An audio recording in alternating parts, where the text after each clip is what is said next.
decided to reject you. If so, what do you fight for? You must know your place. Now it's time to feast. Bring it out, keep finding, diving deep like cold steel. I won't face my doom, sayonara.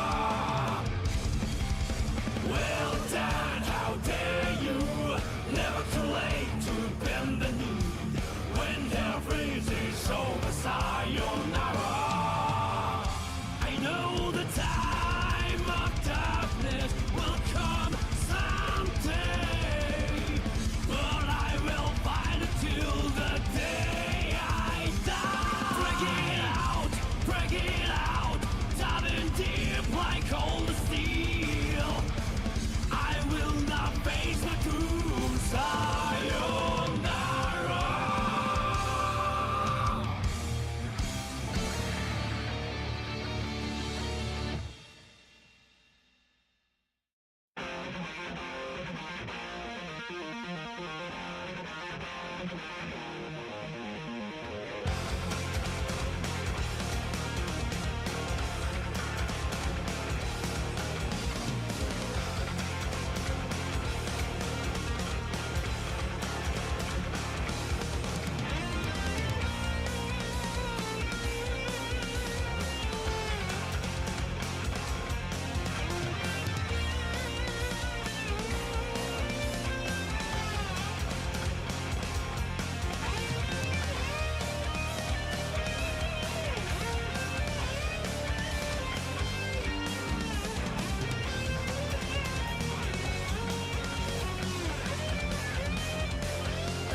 Happy fucking Wednesday, everybody.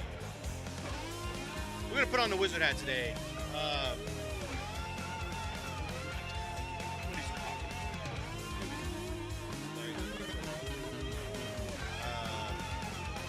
We're also gonna be following up with some gaming, obviously. Definitely some gaming. But for now, the FGC seems to be doomed, right? According to Chad III, who is actually a well-established figure in the FGC, man. He's done a lot, so I'm actually real interested in seeing his perspective on all this, because I feel like it comes from a lot of experience and wisdom, and it doesn't come from like bluster or bullshit, right?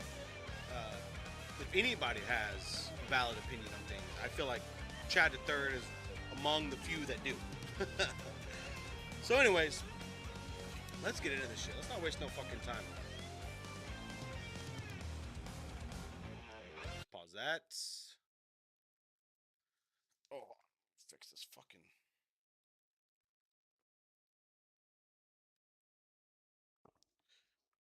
Like my ponytail rubber band is like getting in the way.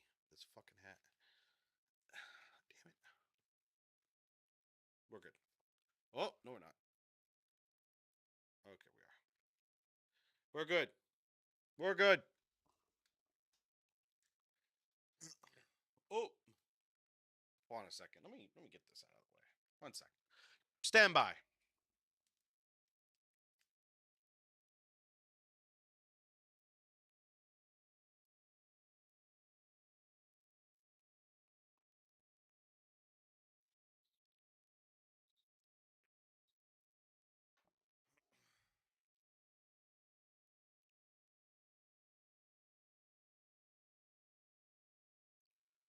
Bear with me a second, folks. All right. Now the hat fits so much fucking better. Now I don't have that fucking ponytail sticking out the back of my head. All right, wizard hat equipped. I haven't worn this bitch in a minute, bro. I need to find good lighting for this, right? Because this is like a natural sitting for me, and you guys can't really see my face. I have to do this a lot, right? But fuck it. Anyways, we have our video up. I have not seen this yet. I have not seen any of this yet. So I'm interested. I'm interested in seeing what he has to say. I respect the guy for what he's done so far, what he's contributed to the FGC. So I value his input in this, and I'm curious about it because out of anybody online on the Twitter and all that bullshit, bro, I would not have expected Chad III to try to say that the fighting games are a dying genre. But let's get into it. Let's see what he says. Maybe it's something different. 2XKO proves my point. I am of the belief that fighting games are a dying genre. And it actually doesn't matter the quality of the games. Like the analogy I want to give you is think about, imagine, you were the manager of a blockbuster, right? Okay. A blockbuster video, and the year is 2000, okay? Like, you're low-key kind of fucked. And it actually doesn't matter what you do with your store. It doesn't matter how much you clean. It doesn't matter how much you clean the carpet. It doesn't matter how much you clean the windows. Like, it doesn't matter how nice you make the store, You're fucked. Just the nature of the business is such that you're fucked. We didn't discuss this on stream, but like now that I've started the stream, can we have can I get F's in the chat for 2XKO? F's in the chat. No, Project L, you said it. Project. Real talk. 1 second, real quick. Blockbuster actually fell apart due to a lot of really bad decisions. Not because of I guess 2XKO is falling apart because of the same thing, right? So maybe he ties it in later on, but no, Blockbuster fell apart because Blockbuster fucked up. I think if they would have made the right decision, especially when they were offered Netflix, right? They were given an offer to buy Netflix and they refused. Started their own service, and now here we are, right? I think the last Blockbuster alive is a fucking Airbnb or some shit, right? So who knows? Anyways, let's get on to it. They should have stuck with Project L, bro. The most accurate name. Yo, F's in the chat, boys. Fuck me, man. That game's been out for like 2 days and it's dead, bro. I was like, let's get ready for the big leagues. And then it immediately was like, nah, bro. That game's so dead. And to be fair, I thought that game looked dead when that came out. I thought that game looked trash. Nah, bro. As a self.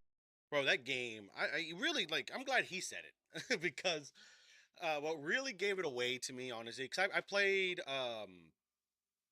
the pre-alpha and I think a beta, or an alpha and a beta. I don't think I did the pre-alpha, but I knew the moment when Vi or V Fi Fo Fum, I don't know her name, but the girl with the fist, right? The big punchy girl Vi, right? I think that's what they call her. When they showed her super, I knew this game was cooked. When they were so close, because this happened this happened like half a year ago, I think, was when Vi was shown and that super was shown, right? That was I'll show you guys if you guys haven't seen that shit. Look at this. KO super. Yeah. Oh no, that's not it. Somebody already say it. Why is Vi punching off screen? Exactly. Exactly. Where is it? Where's her fucking combo? We'll just watch this. 2XKO just dropped a trailer for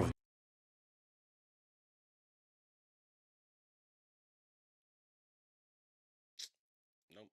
Maybe it's in the trailer. Let's try this.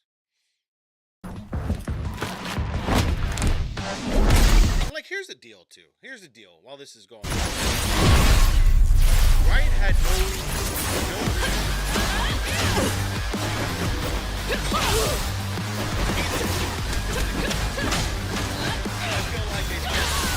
Let's go. What do you got? I'm not done with you.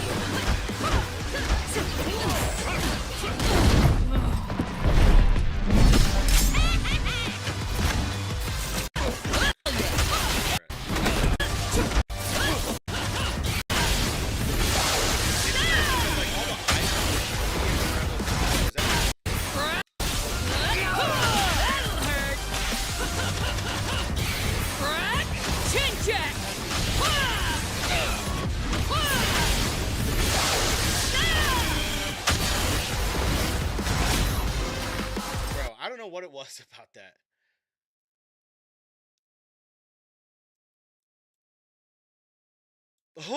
What are we complaining about now, old man? I'm not complaining about nothing. I am reacting to Chad the Third and kind of covering this 2xKO situation. A lot of craziness has happened over the last few days, right? But I knew from Vi right here, that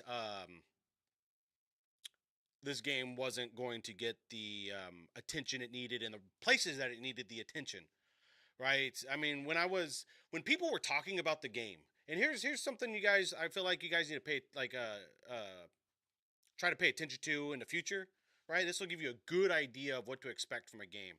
Pay attention to what everybody else is saying. Listen to the content of what they're saying, right? When people were talking about 2xKO, I rarely ever heard anybody really elaborate or be excited about the combat system or the fighting or whatever, right? A lot of it was, to me at least, from what I was hearing, was comparisons to other games, which you get, right? But it seemed like a lot of just anticipation for a new Riot game rather than anticipation for a new fighting game.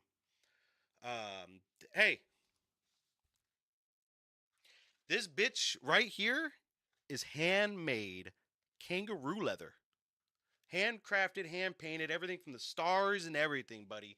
Custom made, son. Custom made. Look at this.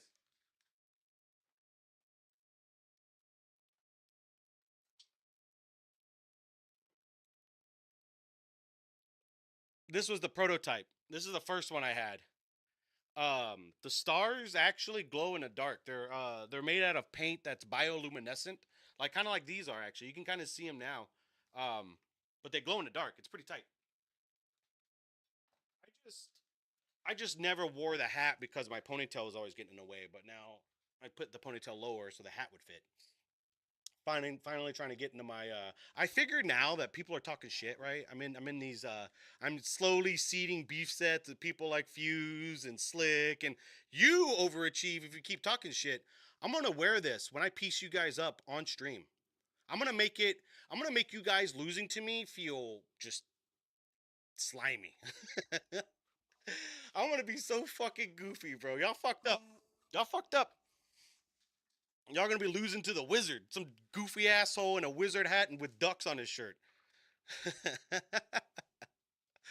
But yeah, like, I knew this game was doomed way before it even came out, bro. And even when Riot was even talking about it, when they were talking about it, and they were talking about I think they have an MMO coming up. They have the fighting game now. They have some others, the card game that fucking failed too. Who knew, right? That should have told you. That should have fucking told you. There's not a company out there that can passively make a good fighting game. You cannot be anything other than primarily about fighting games when you make a good fighting game. You can't just sit there and just, oh, well, we'll just do this and we'll just set it aside. That's exactly what the fuck happened. Riot was too busy making all other kinds of shit that they didn't give the love and attention that they needed in these games, and here we are. Anyways, back to Chad. No shaded guy, I thought, yeah, cool. This is an art style that's gonna run on bare computers. It's gonna be nice. Like, everything was geared towards like it doing something, and then it just didn't. Listen, I've said this before. This is my leading theory. I love fighting games. Everyone here loves fighting games. Our genre is dead. We just have to accept it. We have a dying genre. Think about you said our genre is Star Fox. Crazy. 100%. Think about like the RTS, bro. once upon a time, RTSs were like the shit. You know what I'm saying? Like it was like people don't play that anymore. no one I don't plays know. that genre. Once upon a time, RTSs were this shit. Chad, I don't remember that actually. Hold on a second here. Let's top selling RTS. Like I already don't fucking know. Dota 2 is not a fucking RTS game.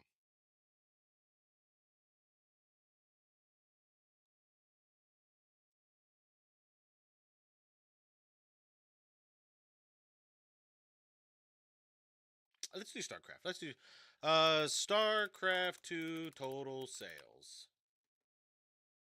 20 million copies. Combined across its trilogy. 20 million copies isn't that bad. Let's right, that's what at least what AI is saying. 20 million copies. Okay. And I would say StarCraft is probably like the RTS, right? When did StarCraft 2 came out? When did it come out? Blech. Oh, this is the yeah. So 2015. By the end of 2017, the combined StarCraft franchise. StarCraft, okay, I don't care about that. Okay, so just saying 20 million copies between, let's just say 20 million between 2010 and 20 million in 5 years, right? Top selling game in 2010. 12 million units in just 2010. Half the fucking sales of StarCraft. RTSs were awesome, but they were never big. I don't think any of you guys can really name 10 RTSs. Or not 10, maybe 5. But StarCraft, Age of Empires, Empire Earth, Command and Conquer, I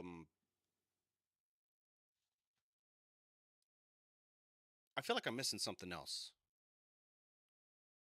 But yeah, RTSs are, I don't know, bro. I don't know why. I'm It's gonna get dead, some bro. facts. RTS is dead. In Korea, RTSs were huge. Don't get me wrong, but And it's not even because like RTSs got bad. It's just like, bro, 16-year-olds ain't playing now. 16-year-olds ain't playing RTSs now. Like that genre just died. The only people playing it are old people who were playing it back in the day. So it became no longer like financially like valuable to put like AAA money. Yeah, that's what I'm looking for. Like put AAA money behind that genre. Because only old heads were learning. Same things happening to fighting games, bro. That's what it's about, bro. We're dead. We're dead. I'm an idiot for streaming fighting games. I should have been a Fortnite streamer, bro. I should be playing Marvel Rivals for vibes, boy, for the vibes. Hey, you know what, Marvel Rivals? Ain't fucking nobody playing Marvel Rivals for the vibes, bro. The only vibe you're getting from Marvel Rivals is frustration, anger, and self-loathing. That's it. Ain't nobody. You cannot convince me that there's a fucking person out there on the planet that's actually having fun playing Marvel Rivals. You can't. Vibes. Marvel Token win. Yo, Token's the next one. Yo, you know that meme of the Grim Reaper just going knocking on doors and killing people? Like killing Project after like next one, Marvel Token's gonna die. No, I can't lie. With the stocks of Marvel Rival right now, yeah, if Marvel Token flops, now I'm not gonna say it's gonna be the best thing ever, yeah. I'm not gonna say that. I'm not gonna lie to everyone like that. But if it doesn't do moderately well, if it does as bad as 2XKO, I'm just Token is going to. I'm calling it now, bro. I've been saying. Listen, if your fighting game is not called Tekken or Street Fighter or Mortal Kombat, you're done. I'm sorry.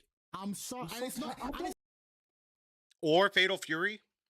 I feel like Fatal Fury's got a pretty big showing, right? But I do agree with Token. I think Token is also going the way of the dodo, which is fucking weird, bro. Let's talk about Arc Systems for a second. I completely forgot about that fucking team, bro. How do you fuck up this bad? How do you go from Dragon Ball Fighters to Guilty Gear Strive to Token? What happened in that company to cause people to make these decisions? And we end up with a game like this. I bought Guilty Gear Strive and refunded it within hours because it was such a, it wasn't fighters. Let's be honest. I'm going to be honest. It wasn't fighters. Token Battle looked good, but then now I'm seeing the behind the scenes and kind of seeing how half baked it looked, bro. And it's a cash in, dude. It's a big cash in. Tokon is a cash in.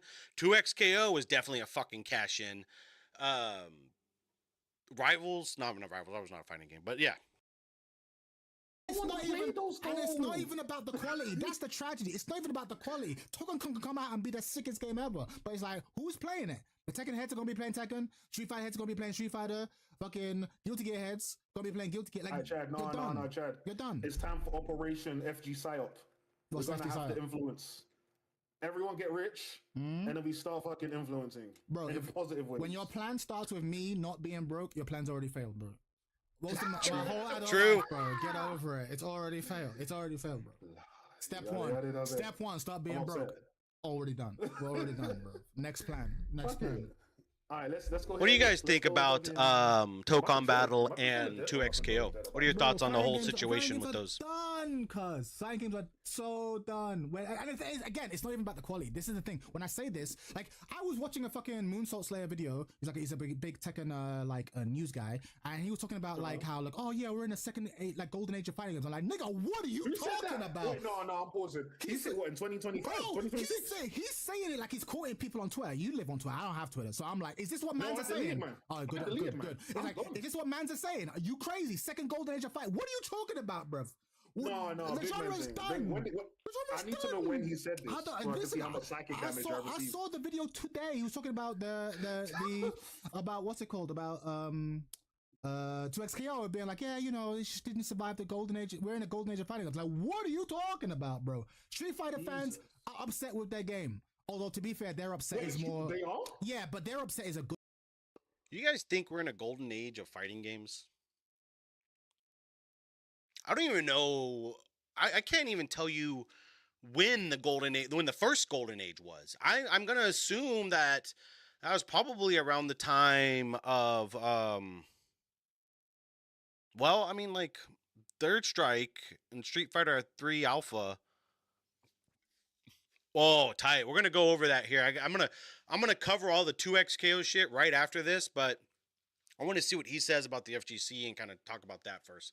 But I mean, look, Riot Games is gonna do what Riot Games does, and I don't know why anybody's surprised at the outcome of this. But the golden age of fighting games, to me, I would have to say probably around the Street Fighter Alpha time. Street Fighter 3 Alpha, Street Fighter Third Strike, right? Right around the time Evo 37 was happening, Evo Moment 37. Like, I feel like that was a time. Probably like within like a maybe 2 to 5 year window when it really was really big, right? And it almost kind of coincided with the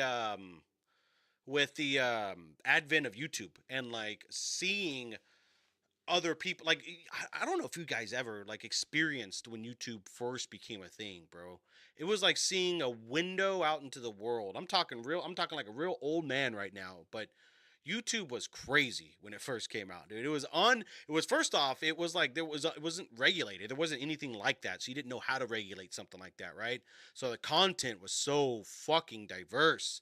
There was no sponsors, no companies puppeteering the entire platform, right? It was just pure raw creativity. And around that time is when I really started seeing a lot of FGC shit.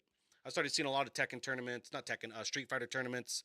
I seen some Mortal Kombat tournaments. I think that was probably the first golden age of fighting games. 2010? What was out around 2010? So here's the thing though, like how much of that golden age was just the golden age of video games and not the golden age of fighting, right? Around 2010, I feel like gaming in general, esports in general, received the biggest fucking push anybody has ever seen. And I don't think that's just fighting games. I think that's MOBAs, right? League of Legends, they're fucking that whole tournament shit. Blizzard had Steam had Dota, right? I think it was the golden age of gaming rather than a golden age of just fighting games. And would we even call it a golden age? Because you think about how much predatory practices were put into effect and standardized around that time. Think about all the arguing and fighting we did against shit like loot boxes and random drops and gotcha systems in games that we are already spending money on. I would be real hesitant to call that the golden age, because I remember being upset a lot more than I was than I was excited about fighting games. Oh well, actually, Mortal Kombat 9 came out in what, 2011? And that's kind of when I started taking shit really seriously. Not really seriously, but when I started being like really competitive with fighting games was Mortal Kombat 9. I know Devin, if he's still here watching me, he knows. He knows how many fucking fights we've had. And then fucking another friend of mine, Gray Raven, um, bro, hundreds of matches just with friends. And then, so, but still, I don't think so. I think the golden age was more like,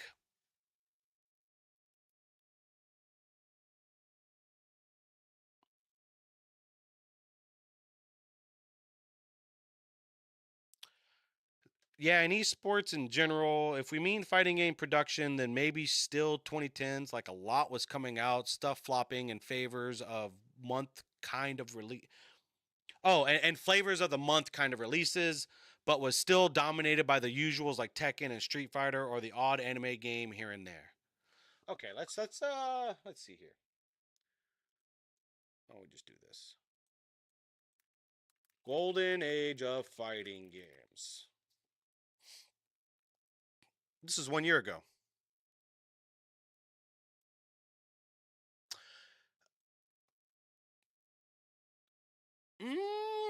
I almost wanted to say like Street Fighter 2 and Mortal Kombat for sure, but I don't know if you can call the introduction of a genre the golden age of the genre, right?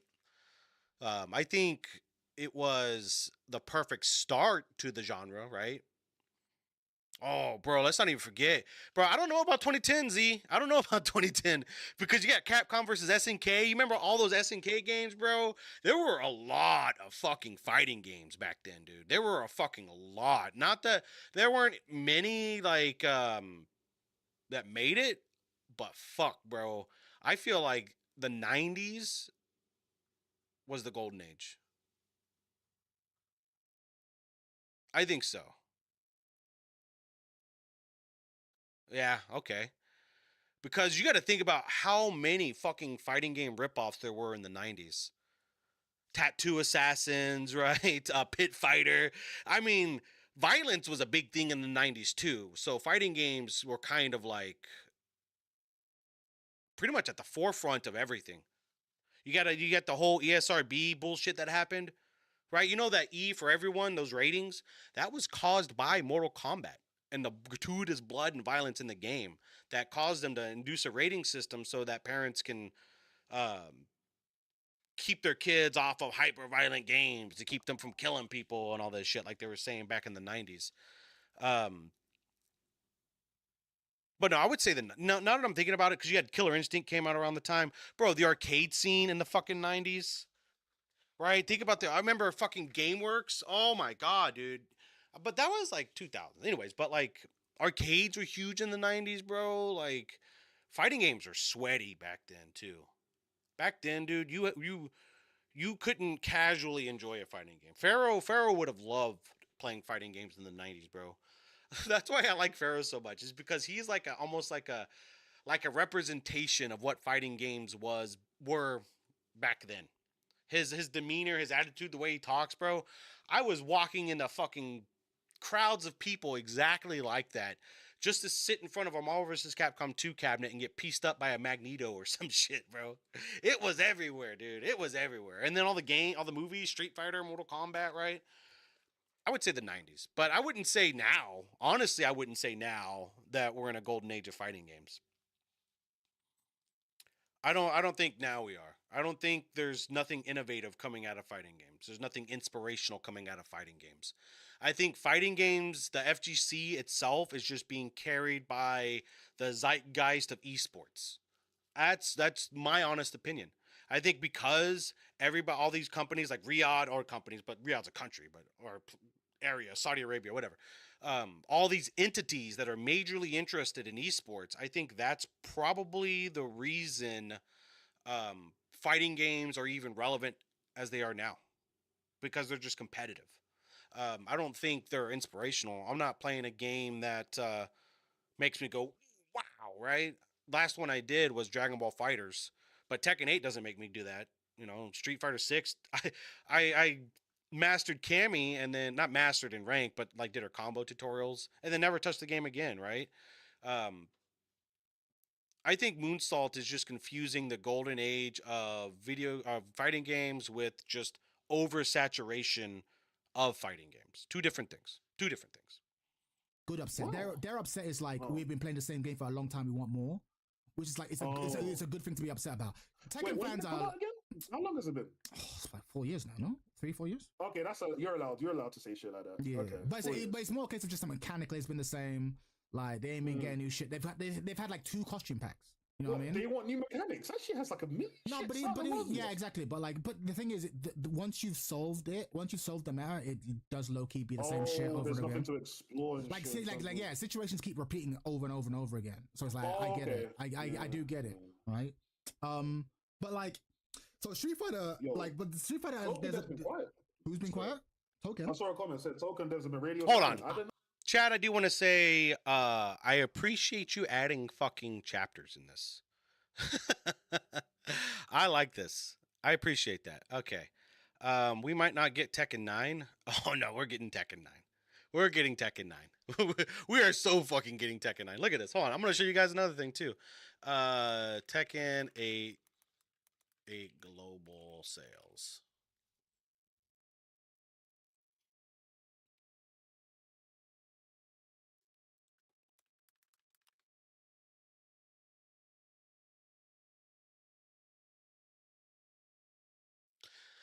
As of early 2026, they have surpassed 3 million copies.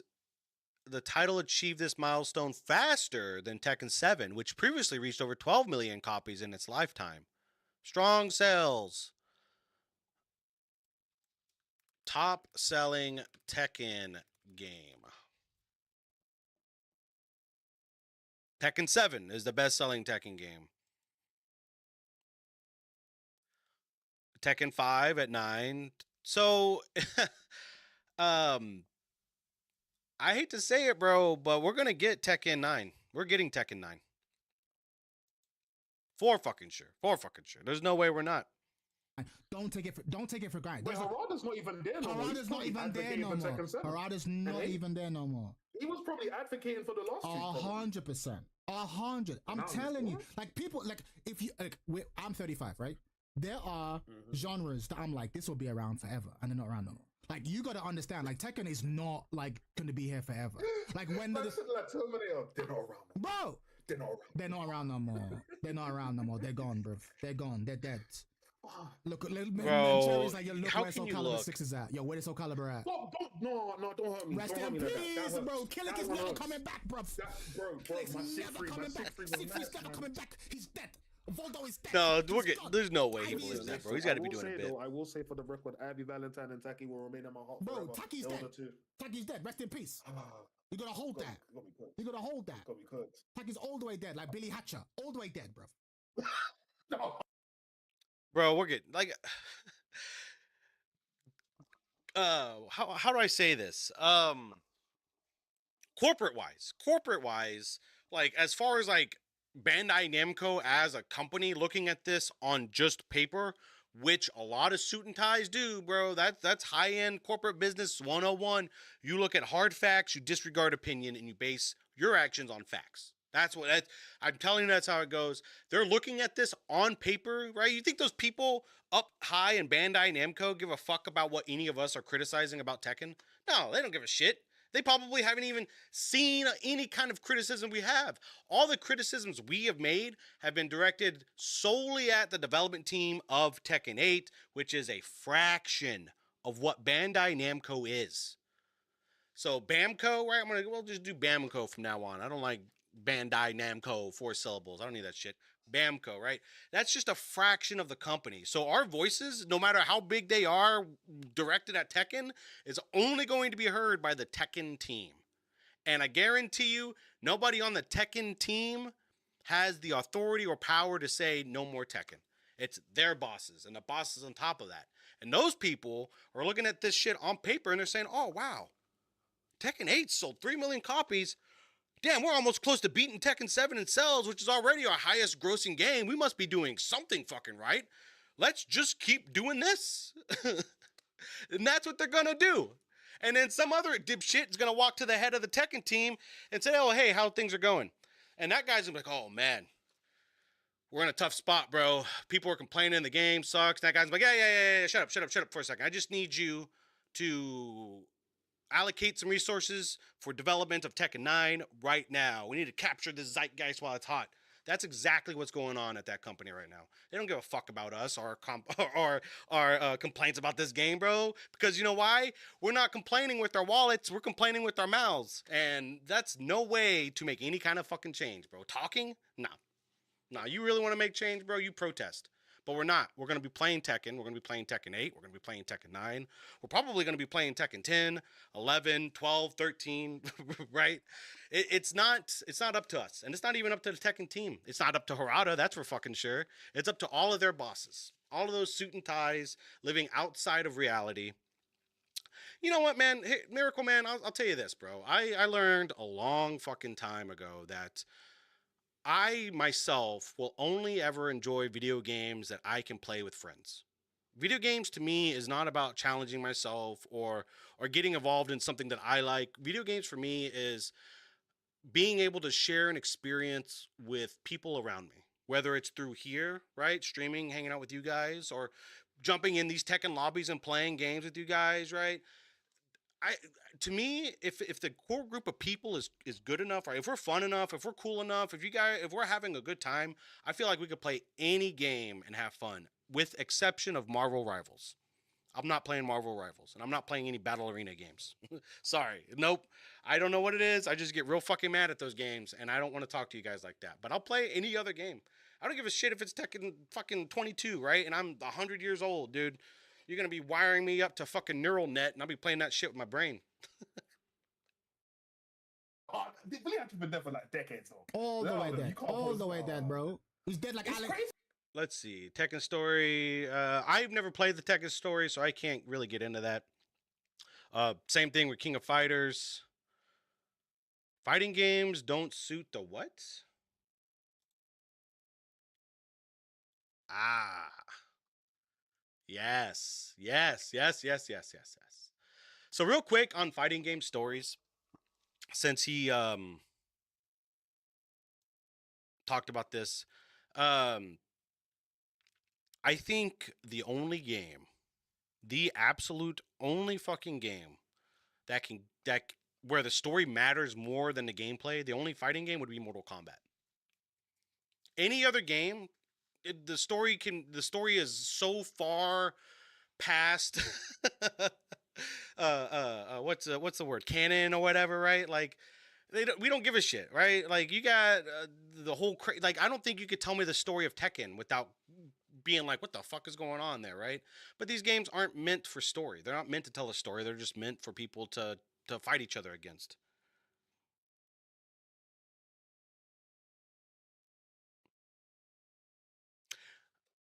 Teach. How much of the Mortal Kombat story did they fuck up because of the gameplay?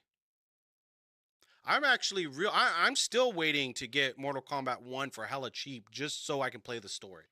I actually kind of like the Mortal Kombat story. I'm gonna be honest with you, bro. It scratches that same itch that like a Chuck Norris movie would scratch, right? I'm not trying to watch some Academy Award winning performances or anything like that, right? I'm trying to just watch brain candy, brain rot, right?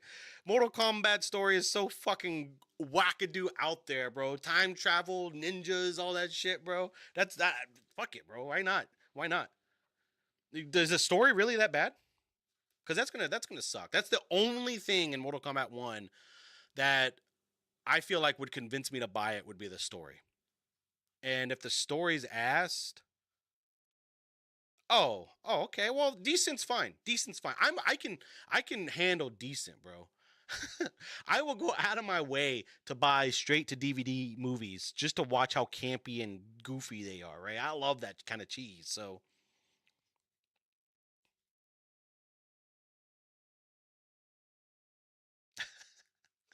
No, so look, let's talk about that actually. So like, were you guys around with Mortal Kombat Armageddon? Were you guys playing Mortal Kombat around that time, or do you guys even know? Um, do you guys know the whole story behind Armageddon? What that was?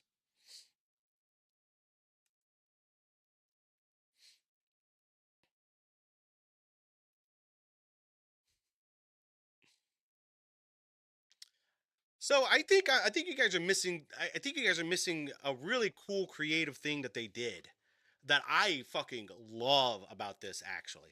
So I'm gonna go on a Mortal Kombat tangent here. I'm gonna delve into that fucking deep recess of my brain where all that knowledge is stored. Um, so in fucking chair.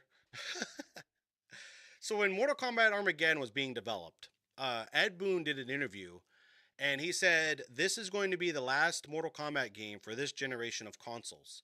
And he expressed very, very clear interest in kind of rebooting the entire franchise with the next gen, with the new Unreal Engine, with PS3, all that shit. Because he himself said the roster is so fucking saturated with dumb characters like Su Hao and Movado and fucking Cobra, right? Darius. You guys remember Darius? Does anybody remember Darius? Right? Taven, right? So he was like, we need to nuke this shit and start fresh. And I was like, that makes so much fucking sense to me. And so they came out with Mortal Kombat 9, the story. Right? Like, come on. Um, they came out with the story about it, and then I started to realize something, bro. The way they told Mortal Kombat 9 through 11 was really just an alternate story of 1 through 3. And I realized something. They're doing trilogies. They're always doing trilogies in their storytelling. And it's not so much like sure, at the surface level, right? When you're seeing everything play out, it's all multiversal timeline shit, right? But I honestly believe that the writing, like the people that are writing this in a way of an anthology. I think we're seeing Mortal Kombat 1, 2, and 3, like the base ones, told differently in different timelines. And that interests me. I want to see that whole story front to back told from these different perspectives. Bro, you mean to tell me? No, let's play a game. Which one of these stands out? Scorpion, Sub-Zero, Raiden, Kintaro, Goro, Shao Kahn, Darius. Does that make my point? You kind of see where I'm coming from with Darius? you you mean right? Like let's even talk about character fucking design, right? Okay, what's his defining character design? Glasses, sunglasses, right? That's it. What's his costume look like? I can tell you Shao Kahn's mask. I can tell you the shoulder pads with the spike, that with the leather, with the fucking skull in the middle. He's got the fucking, like, it looked like a fucking samurai loincloth on, right? I can tell you how Goro looks. I can tell you how Gintaro looks. I can't tell you how Darius looks. He's just some typical fucking fighting game. It almost looks like a shojo. Right? Is that what they call it? No, shodo. Shodo. No. What the fuck is they? What do they call the right? Right?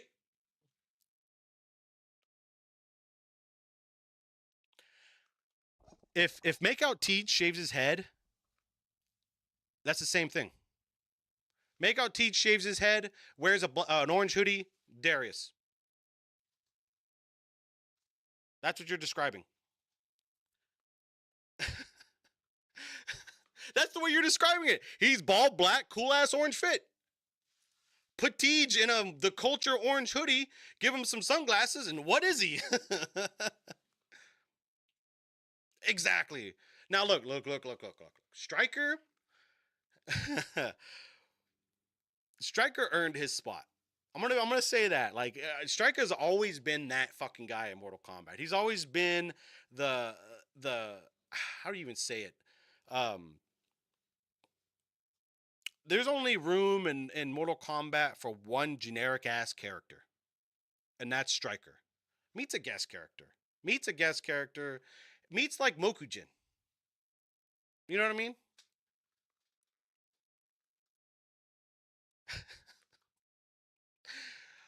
Overachieve. Do you play? Okay, I tell you what. You find a game. You find a game where you're best at with Darius, and I'll play you in him. I'll play you in him. But yeah, the story. I would say as far as all the other games, bro, story doesn't matter. It really doesn't. Story is just a medium in which to just engage you into the mechanics. That's all it needs to be. That's all it needs to be. And with Tekken, it's kind of that's why I didn't play the story in Tekken. I literally only jumped in ranked. Dragon Ball Fighters, same thing, right? Fuck the story. The story was ass in Fighters. I jumped in ranked. These fighting games they're not, you want a story, play Expedition 33. Play an RPG, right? You want a story, download fucking Neo. Play some Neo, right? You want a story, play those games, bro. You can't, not much to spec, bro. I'm talking about, the doom and gloom of the fighting game community and reacting to Chad the Third's video. We're on this part right here where we're talking about like stories and FGCs, right? And I don't think you can even bring up stories as a complaint when you're talking about a fighting game. I don't think you should be able to critique stories when you're critiquing fighting games because the story doesn't really fucking make any difference when it comes to how well a fighting game does. And so why even complain about it at that point? But this one, fighting games don't suit the modern market at all. What do you guys think about that? Before we start that, let's spend a couple of minutes talking about that. Do you think the modern market is ready for fighting games? I don't. I really don't. I don't think fighting games should even be in any kind of modern lens, any kind of modern acceptance, none of that shit. I don't think it. I think fighting games needs to have this reputation of like a secret boss in RPGs, right? I think only those who want to play fighting games and know what they're getting in with fighting games and understand what the whole idea of a fighting game is, community and all, I think those people should be the only ones that play fighting games. I don't think fighting games are meant for the casual audience, and I think now we're seeing the repercussions of trying to make fighting games accessible for everybody. It can't work. It doesn't work. You can't you can't grab all these people with so many varied skill sets, right? Like you got people who can just analyze shit and be so good at fighting games like Sonic Fox or whoever, right? You can't take those people and design a game that fits their needs and then fits the needs of the casual market. Little Timmy, right? For his Christmas present, right? You can't fit a game that brings people like that on an even ground. You can't. It doesn't fucking work. We're seeing it now with Tekken 8. It does not work. You cannot make a game that caters to that wide of a fucking spectrum. And fighting games are only ever at their best when the most competitive and cutthroat motherfuckers are in there hashing that shit out. That's what makes fighting games. And the modern market isn't built for that. They aren't. That's kind of an attitude and mindset that I feel like the modern society is really trying to get rid of because it's hyper competitive. I don't know yet. I'm just kind of sharing my point, and then I'll get into that. I like to I want to see how much of us, mine and his perspectives align here, right? But I don't think that. I think for the modern market, there shouldn't be a fighting game. Really don't think. I mean, sure you can, but I don't think the majority of fighting games should be like that. I don't think Tekken should be like that, right? If you're going to try and make Tekken still Tekken, then stop fucking around and putting all this bullshit in it. Just make it Tekken. Just make it Tekken. Leave it the fuck alone.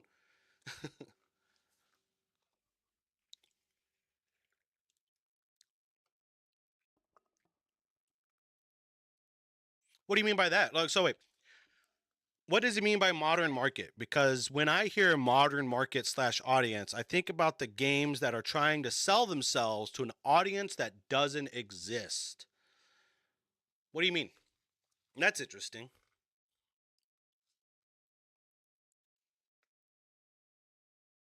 Like I honestly think like I feel like there is a modern gaming market.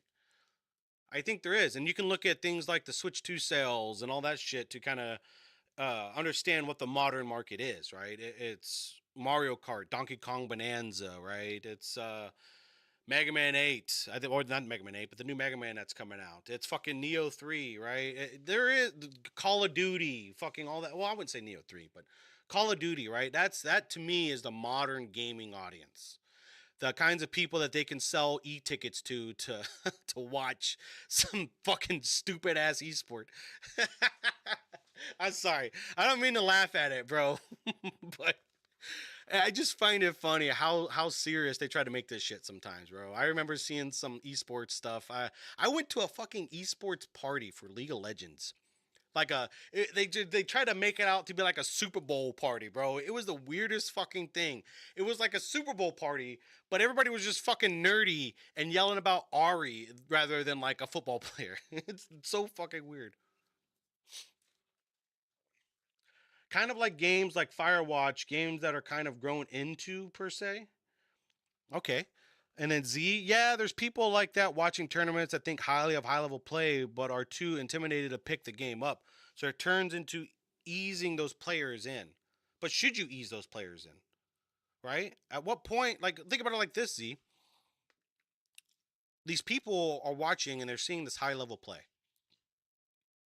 And they're inspired by the high level play, right? I want to do that. That's fucking awesome. And sure, you know, it's noble for Bandai Namco to sit there and say, oh, well, we want to give Timmy the ability to do that. But then it stops becoming high level play and it stops becoming impressive.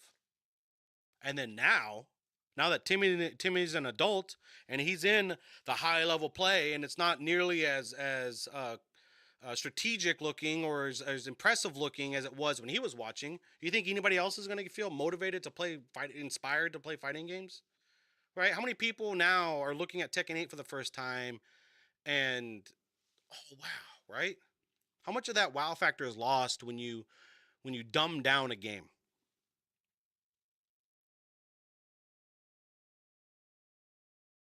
Yeah. I would say Tekken 8 probably could fall into that category as far as being really fun to watch.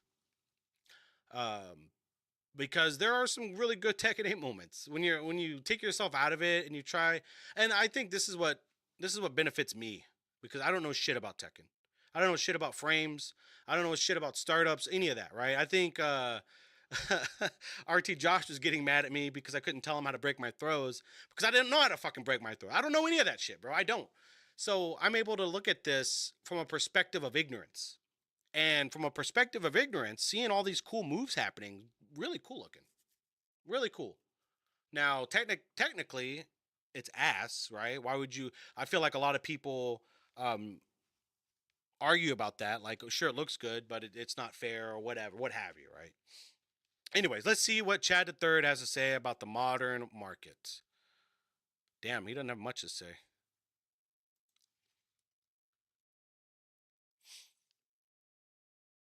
Z, that's probably a person-to-person value. Like a lot of people were motivated by the Daigo parry and got into FGC after seeing that. Things are easier now than I'd say. Things are easier now than then. I'd say okay. Easier now than then I'd say, but still pulled in players. Yeah. The Daigo parry was hella fucking impressive. Hella fucking impressive. And to this day, we can use the Daigo parry and show that to people. And we can still use that to bring people into the FGC.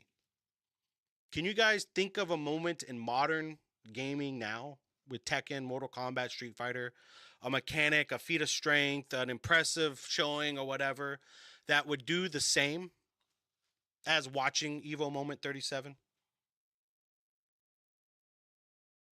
Right? That's what I'm saying. There is nothing now that's going to do anything for the FGC that the Daigo parry has done. When you watch, all my Dragon Ball Fighters fans out there, y'all remember watching Goichi versus Leffen at fucking Evo? You remember that fucking Oh, right, yeah, Z, yeah, there you go, right fucking there, bro, right?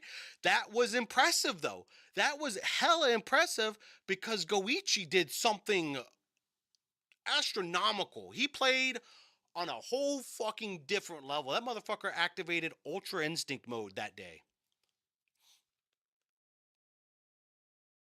Dispect, not really a modern game, but when Zayn won an online super major with Roy and Melee a few years ago, or 2018 TWT, right? Okay, so we're getting there, right? These moments, but once again, like what's happening now, right?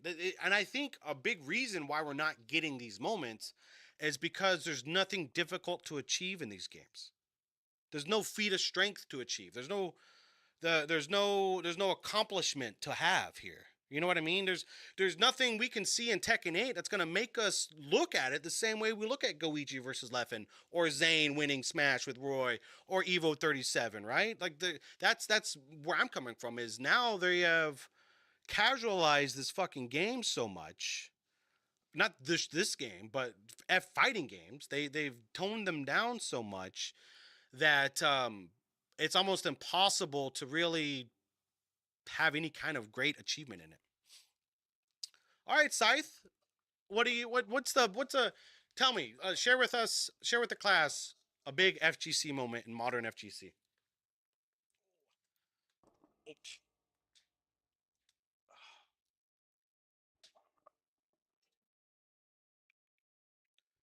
Bro, Lil Majin's run, that's badass, right? Hey, Scythe, bro, look, I hate to break this to you, man. I hate to break this to you, brother, but you're special, dude. You're a one of one, dude. We cannot compare things to you because it would just be unfair, right? It would be. You exist outside of comparison, bro. And for better or for worse, you cannot be compared.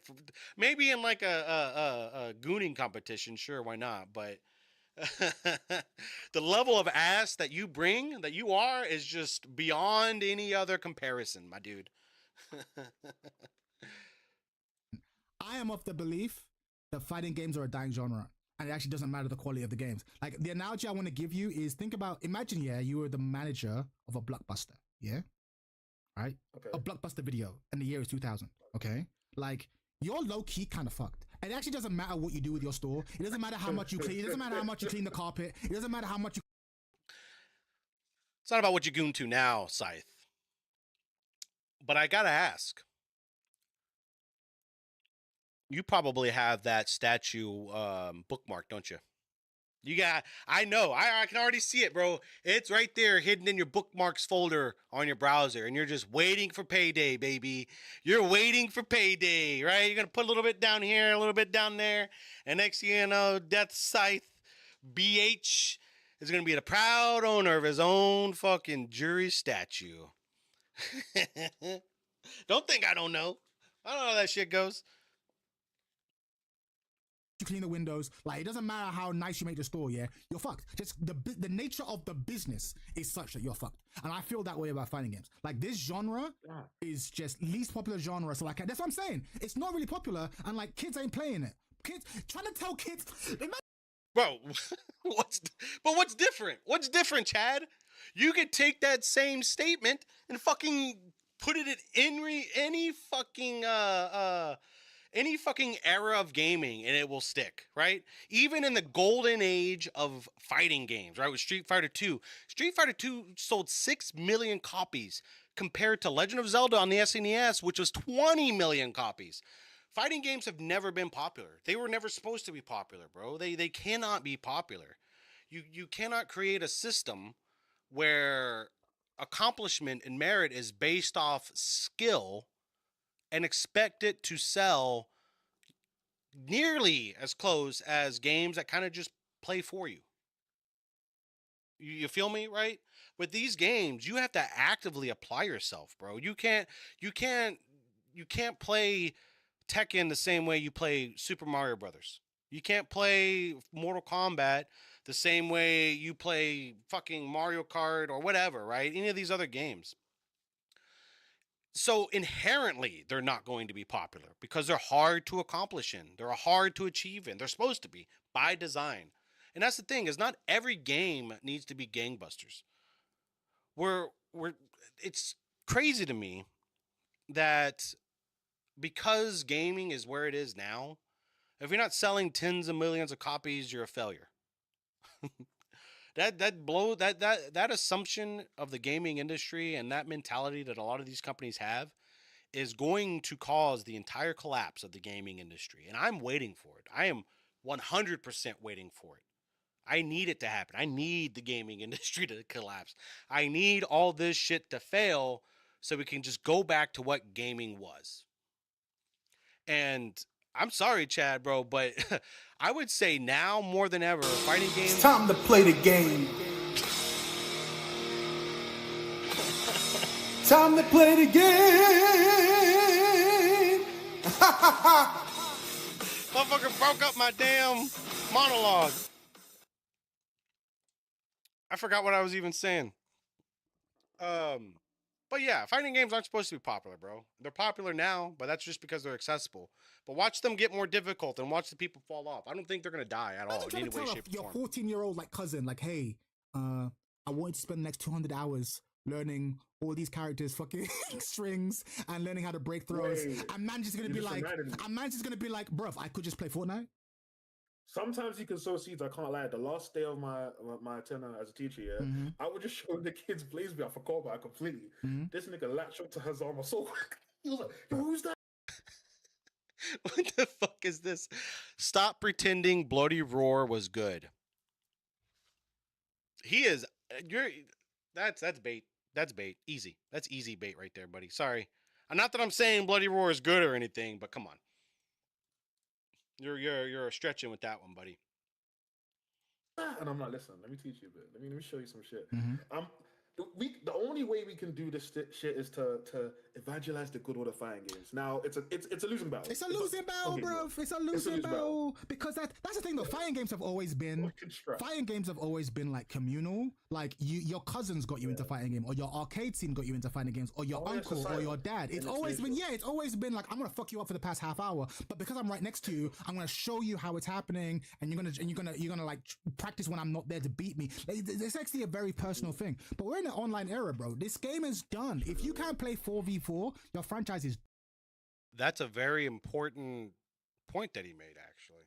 done. We're in an online era, bro. This game is done. I'm not there to beat me. Like, it's actually a very personal thing. But we're in an online era, bro. This game is done. If you can't play 4v4, your franchise is done. Your genre. Bro, I feel like that actually holds some weight and some truth in here.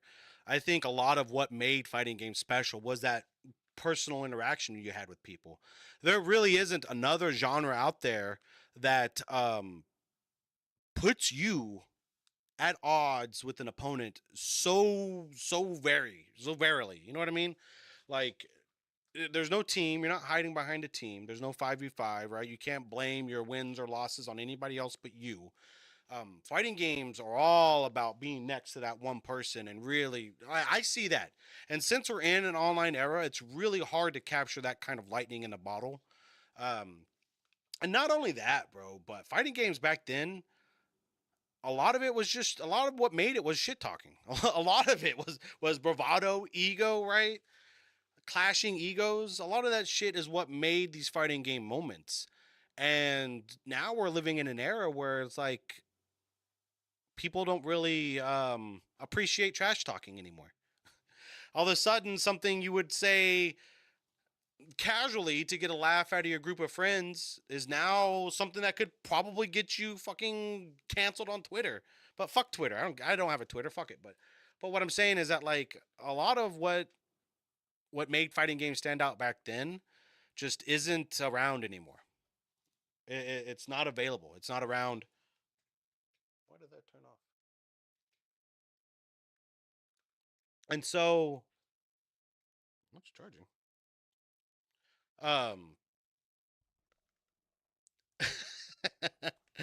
Bro, Z, I'm gonna let you in on a little secret, bro. Nowadays, everybody's afraid of confrontation. Right? Nowadays, well, no, because people will shoot you, I guess. Nobody will fight you, but a lot of people will probably shoot you. I've noticed that too. But that's a whole different topic. But yeah, we're in an era where like everybody wants to be a pro gamer.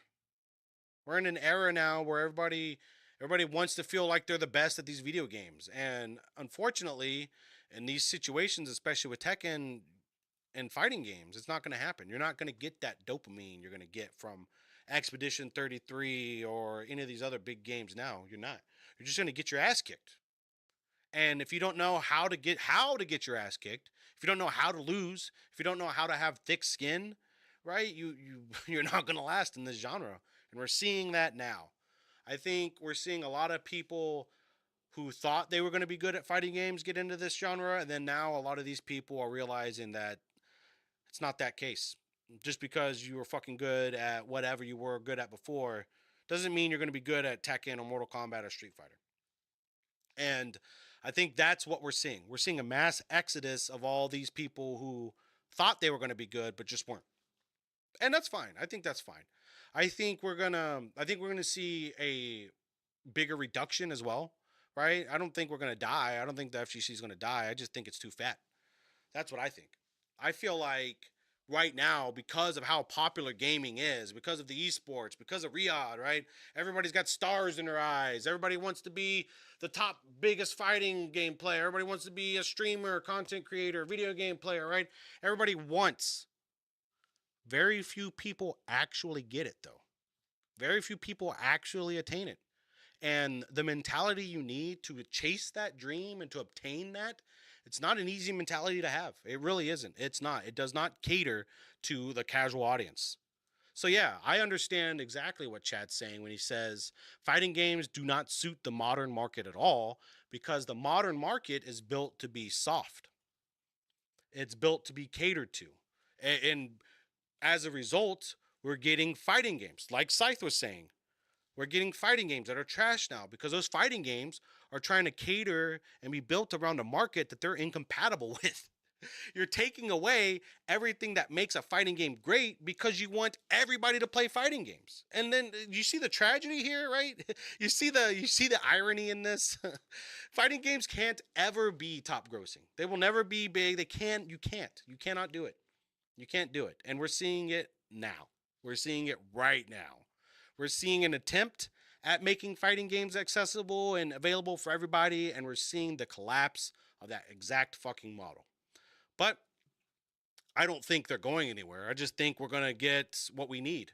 Evo. I don't think Evo should have ever been on like a huge stage like Riyadh, dude. I don't know about that. I don't think it should. I think that's too big. And not to say that they don't deserve it, but the community just doesn't support that kind of infrastructure. You can't you can't host a Tekken tournament the same way you would host a fucking Super Bowl or a fucking World Series or something, right? You can't. And as much as these companies are fucking trying, they're fucking trying. You can't turn a Tekken event into WrestleMania, bro. Sorry, Riyadh, but I would be very surprised if they continued this. I would be curious to see what Riyadh thinks of fighting games in the esports 5-10 years from now. That's my final verdict on this. I don't think fighting games are a dying genre at all. I think fighting game genre is oversaturated with people who thought they were going to be good at fighting games. And now we're seeing a reduction of those very same people who thought they were going to be good at fighting games. And then the people who are in it for the long haul, right? Those of you who are spending those hours labbing and achieving all this shit, bro, at the end of this, that's all that's going to be left. And I hope we get to that point much sooner than later, right? I'm sure all you guys feel the same way too, man. Imagine a world where one and dones are a thing of the past, right? Imagine a world where some asshole is so secure in themselves that they're not fucking frame hacking and shit, right? Like, leave all that shit to Counter-Strike and those fucking FPS games, bro. Leave all that toxicity in League of Legends, MOBAs, battle arenas. Let all that shit blow up. Give that to the fucking modern market. Give all that to the casual audience. Leave fighting games to the fighting game players. That's it.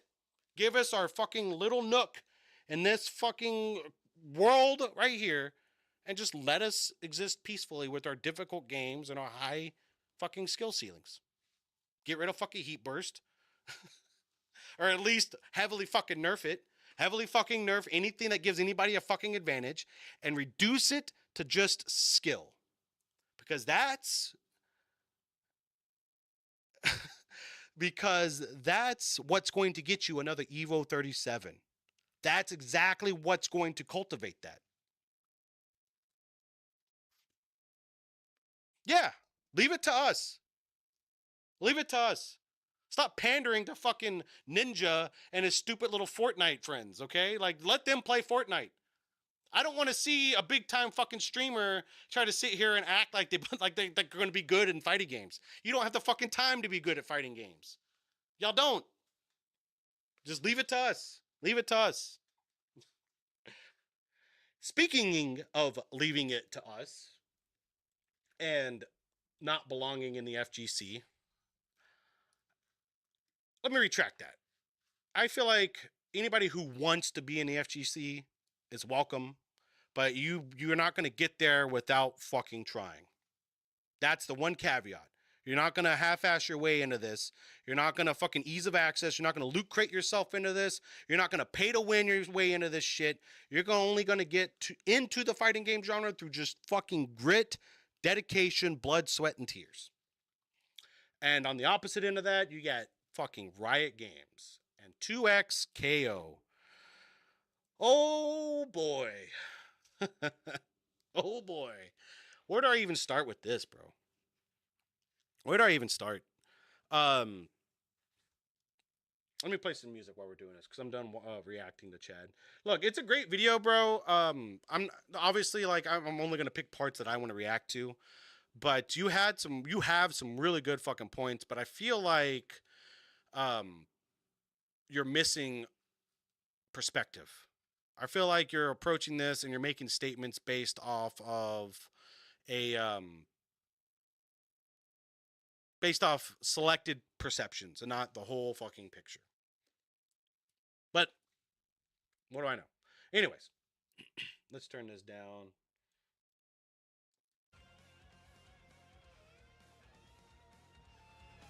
Okay. That music should be a pretty decent volume. It shouldn't be too loud. Who here is surprised at the 2XKO situation? Who here is actually surprised at what's going on? Who's surprised at the pricing model? Who's surprised at the reduction in staff size? Who's surprised at the response from the community? Let's see what Z has to say. Yeah, I'm not sure about other fighting games, but I'm probably always going to play Tekken. It's not just the game, but it helped me in terms of teaching me how to learn things better and got me into other skill sets applying what I learned in that game. So it holds more value than just a game for me personally. Bro, exactly. That's Mortal Kombat for me, bro. Mortal Kombat for me was so much more than just mechanics, gaming, and everything. I created so many friendships through that game, and I've had so many moments of like self-accomplishment and gratitude because of Mortal Kombat 9 and those games, right? And the reason I feel like the only reason I even feel the way I do is because I understood how difficult it was to be good at those games. And so achieving something difficult always feels so much better than just achieving something, right? Like think of it like going sober from drinking, right? You can quit drinking for a day, but quit drinking for years, right? For a decade, 2 decades, that's, right? The more time, the more effort you put into this, the harder you work, the harder you bust your ass for this, the more valuable it is, the more valuable it becomes. And when you take away that hard work, that requirement for hard work, when you take away that requirement for dedication, for labbing and all that shit, you have a shell of a game. You have 2XKO. So Slick, I'm predicting the 2XKO stuff cause Riot don't know how to market anything. Does sell you less than what you expected. It's a decent game, but the buy-in when it comes to characters guts. Oh yeah. It's a decent game, but the buy-in when it comes to character guts it and bit and then on. I'm sorry. I'm sorry. It's a decent game, but the buy. This is me. I'm getting ahead of myself. It's a decent game, but the buy-in when it comes to character guts it a bit. And then on top of it, game has only 10 characters. Bro, if that does not indicate minimal effort into a fighting game, I don't know what is. What does? You mean to tell me, Riot, with your vast fucking library of characters throughout all your fucking IPs, you give us 10? You give us this many? You give us... I'm not going to show my feet. But you're going to give us 10? That should tell you... Let's focus on that. Let's focus on that real quick. A big thing about these single... Y'all remember... Which Mortal Kombat was it that got a lot of fucking flack for having a very limited roster? Was it Deadly Alliance? Right? A roster makes the fucking game, bro. And when you have access to all these characters and you give us 10 of them, I'm gonna let you guys in on a little secret. They're revealing their hand. That's hyper predatory. That is the pinnacle of predatory. That's resource denial. That's creating false scarcity, right? The game has been in development since Street Fighter V. Yeah, but development cycles are weird, bro. I try not to critique development cycles because we never have facts when it comes to development cycles. We have opinions, right? We have a lot of fucking opinions to base our critique on, but you should never base critiques off of opinions unless you're critiquing the opinion itself. So I always try to leave like development cycles and shit out of it. I don't know enough to take a stance on that particularly.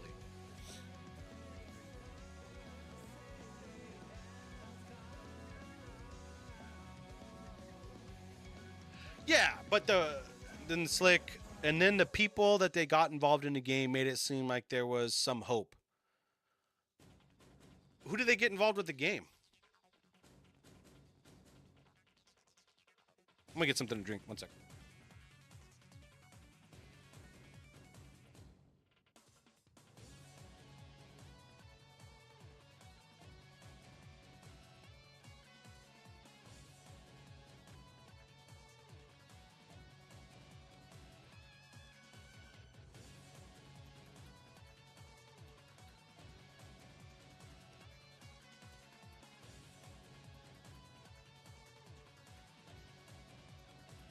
So first, I want to bring this up. We're going to talk about this first.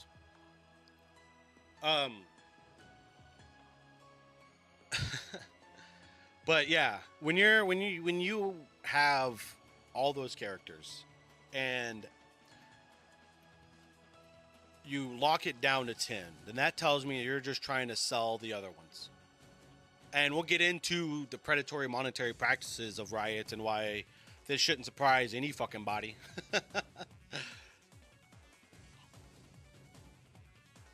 The Evo creators, old FGC pros, and pillars of the FGC.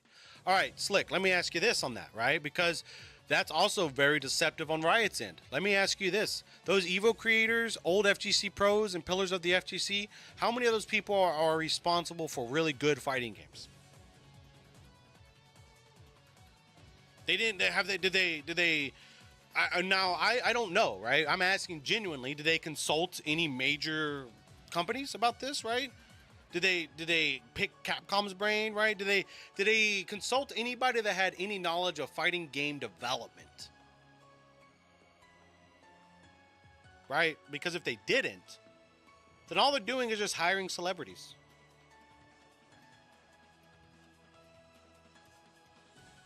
Some of them actually helped with the development on Street Fighter 4. Okay. A lot of the times when these companies do this, it's a publicity stunt. It's to get you to look over here while they're doing this, right? Think about how much money they spent on paying those creators, pros, and pillars to, play the game and critique it, right? To tell you what to fix, to do all that shit, right? Why didn't you just take that money and invest it in the actual development of the game?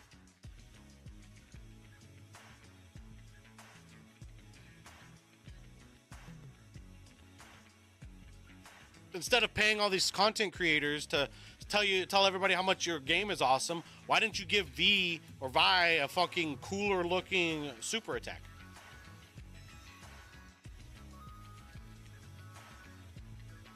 I don't know. Right? It's wasting money. These fuckers have been wasting money the entire time. So nobody should be surprised that we're in this situation.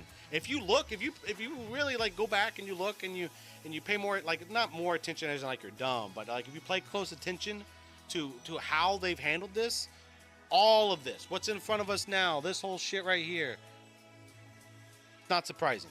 Not surprising at all.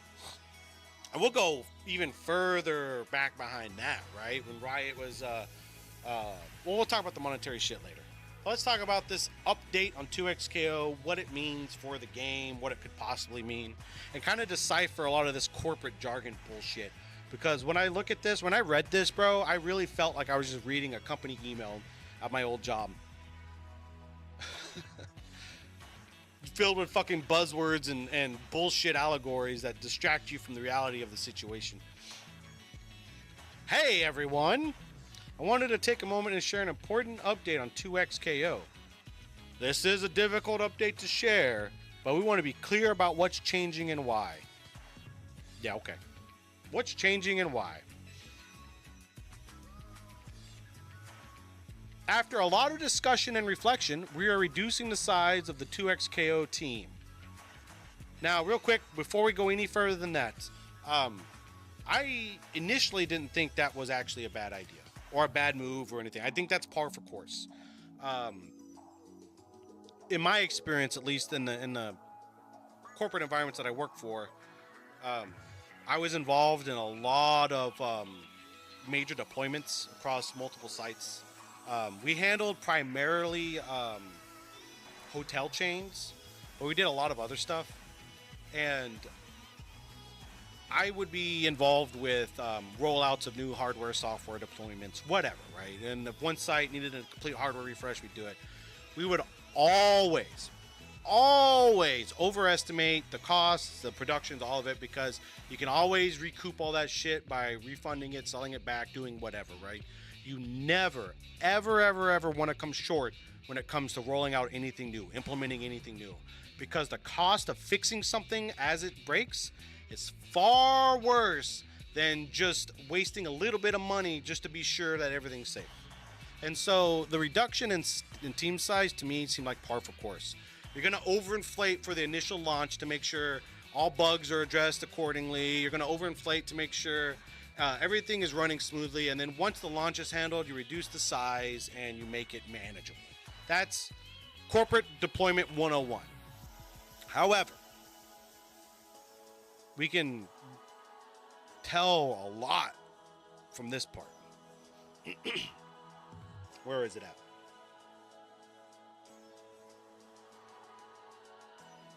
There it is. This right here. I want you to know that the decision wasn't made lightly. Yeah, okay. As we expanded from PC to console, we saw consistent trends in how players were engaging with 2XKO. The game has resonated with a passionate core audience, but overall momentum hasn't reached the level needed to support a team of this size long term. Break this all down right here. As we expanded from PC to console, we saw consistent trends in how players were engaging with 2XKO. AKA, they saw a lot of people bitch about the game. I think when it came to consoles, it really fucking went to shit. I think that's when it really went to shit. Slick, let's see what you got to say. I say this game would have been better if they actually had better communication when it came to the game development, because they took 1 year long breaks before giving out information. But don't you know, Slick, they want to be clear about what's changing and why. You should never, ever, anybody listening to me, anybody that hears this right now, you should never in your life ever expect any company or corporate entity to be transparent and clear. Just not how it works. It's not how that works. A lot of this shit, a lot of those things that these people accomplish, a lot of these big goals that these people meet, they do it through unscrupulous manners. And they do it through means that really aren't agreeable most of the fucking time. And so they're going to deliver you the product that you want, but you better not ask how it's made. It's like Menudo, if anybody knows what I'm talking about. Menudo's great, but don't ask what's in it. But yeah, the trend was people were saying the game sucked. People were complaining about the game. That's exactly what the trend was. The game has resonated with a passionate core audience. Core audience. What core audience? What passionate core audience has the game resonated with? Is it the League of Legends audience? Is it the FGC? Who the fuck are you talking about? Why aren't you being clear about what's changing and why? But overall momentum hasn't reached the level needed to support a team of this size long term. AKA, we were told that we were going to make gangbuster bucks just by putting our characters in a fighting game. And lo and behold, we didn't. So I guess we aren't going to be making gangbuster bucks. I guess we just got to cut the fucking team now. That's what that means. They overestimated the value of their characters. They overestimated the value of their name. They were cocky in what they were doing. Riot looked at this and said, oh, we can make a fighting game. Look at all of our cool characters. They give us 10 of them. Let's see what Dispect has to say. No shit. It released on PC exclusively, so you have a small player base to test anything or develop the community. Then when it goes to console, it's more exasperated. And on console, you're reaching a completely different audience. I mean, let's be honest, League of Legends isn't even on, like, that. None of Riot's shit's on console except for maybe like the card game, right? So how much of the console audience are you trying to win over, right? And especially like something like this, let's look at how close League of Legends and a game like Fortnite are when it comes to realm of gaming. How much of the Fortnite audience are you going to try to have to tap into to get them over to the League of Legends, right? They did? Oh, I didn't know. I disconnected with League a long time ago. Oh, is it Wild Rift? Is that what it is? I have that on my phone, actually. That's pretty good. Wild Rift is pretty good. But yeah, they were arrogant in what they were doing. They overvalued their characters and their IP, and it blew up in their face. Oh, with a smaller team, we're going to dig, or smaller focus team, we're going to dig in and make key improvements to the game, including some of the things we've already heard you asking for. We'll share some of our plans soon. Slick, let me ask you, how long do you think soon is when it comes to Riot?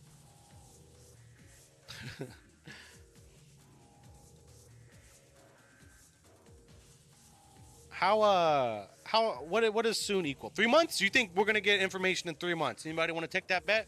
Anybody want to agree with him? I would say 3 months. I don't know, bro. I wouldn't say. I honestly don't feel like we're gonna get updates until late summer, mid fall, or early fall. March, April, May, June, July, August. At least half a year. At least half a year.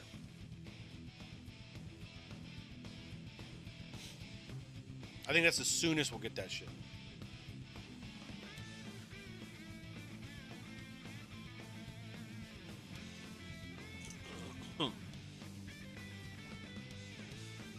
Our plans for the 2026 competitive series are unchanged. We remain committed to partnering with tournament organizers and local communities.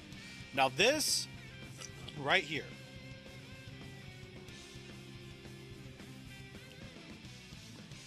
that's how you save this game. That's exactly how you fucking save this game. Is you fuck off with the monetization. Don't give us a shop. Take the fucking shop out for at least a fucking season. Give us season 0 with nothing involved with it. No monetary predatory bullshit involved with it. Give us season 0 and give us 10 more characters. Give us 20 characters, season 0, and I guarantee you, if you fucking do this right here, where is it at? being committed to working with tournament organizers and local communities, you will never have to pay another marketing team. You will not. You will never have to spend a dime on fucking marketing if you just did this. I guess if you're offering a prize pot, that would be considered marketing, sure. But like what I mean is that like put that marketing money towards this. Towards this. Don't pay some dipshit to write some fucking ad for you. Don't pay some asshole who's just going to use AI to create some fucking commercial for you. Support the organizers and local communities. If I don't know about the rest of you guys, but if Riot came down and said, "Hey, look, you know, we're trying to run some locals. Let's do this at fucking card shops or whatever, right? Like actually grassroots this shit." That would do so much more to sell this game than I think anything else that they could do. Because I think grassroots and local is how you attack these situations. This is how you develop a community. This is how you develop a fan base. Is by being local and working with tournament organizers, not trying to fucking pay off some streamers to tell everybody else how good the game is. Let people themselves figure out how good the fucking game is. I don't give a fuck about the people behind the game. Going forward, I know this update will raise questions and concerns. That's understandable. Well, I'm glad you understand. Tom Cannon will continue communicating how things are progressing. In the journey so far, we've been humbled, good, and dazzled by the energy and passion you brought to the 2XKO community. That energy matters, and it will help fuel us into this next chapter as we improve the game. Tom.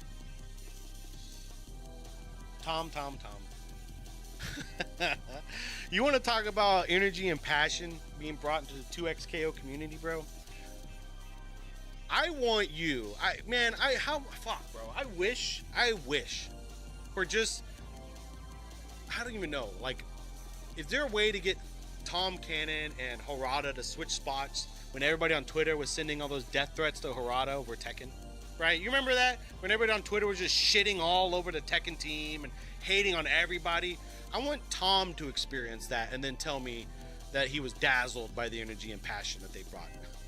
And tell me that those death threats that were sent to all those motherfuckers matter. That's crazy. Despect. Would that even be worth it to them? I mean, if they want this game to fucking succeed, it should. Right? I mean, like, are you gonna listen to some streamer tell you to buy 2XKO? Or would you buy 2XKO if you had a little local tournament that was demoing it for free and was offering price support for it, right? That would go a long way to win your loyalty more than having some dipshit on the other side of a camera tell you to buy a game, right? To me, at least. Yes, a casual would listen to this streamer. A casual would be excited about this game. A casual would support this game wholeheartedly. A casual would look at 10 characters and say, "Wow, geez, that sure is a lot." A casual will look at Vi's Super and say, "Wow, look at the way she's throwing those punches."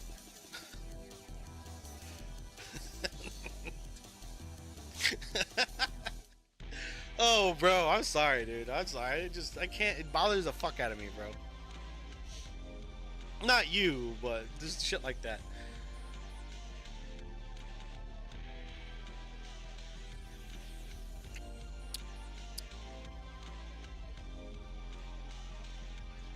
Oh, yeah?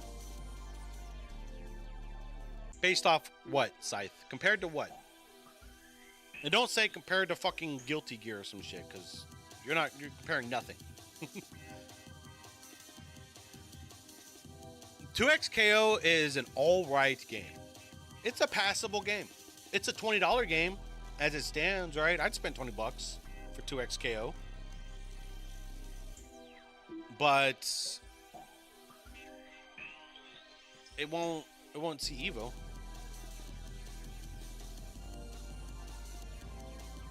Oh, they're not going to. They're definitely not going to. When I say, you know, pay attention to local and shit, I am assuming that that's completely confined to the 2XKO team.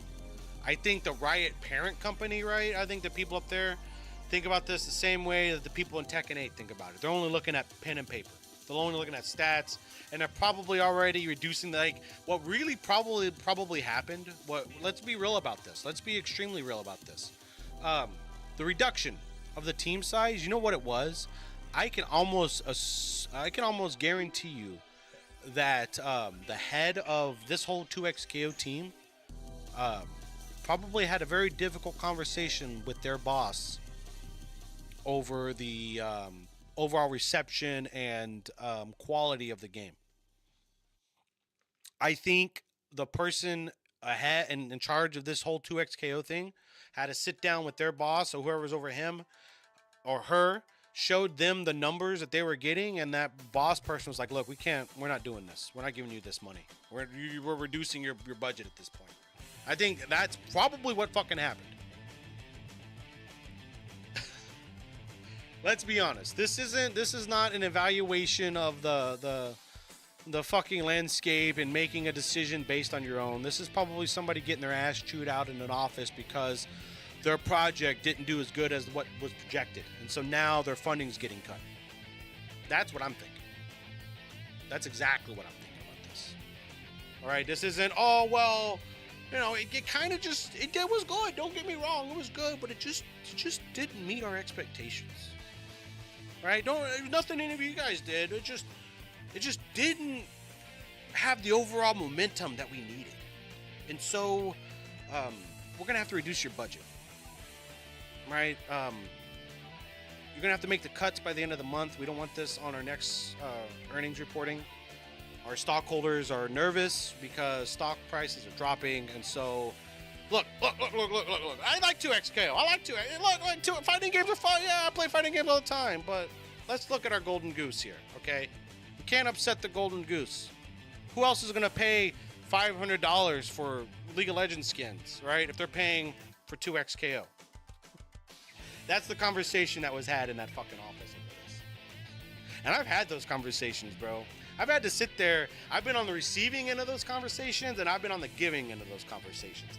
Having to look at something that's just so fucked up and not being able to say, hey, look, you're a fucking idiot, but being able to creatively say you're stupid and we're reducing your budget to reduce the impact on our company, that takes talent. That takes talent. So yeah, their team is reducing in size. Big surprise there. I mean, you could tell that the game wasn't really even given that much love and attention. What did I do with oh, here we go. Right. Now,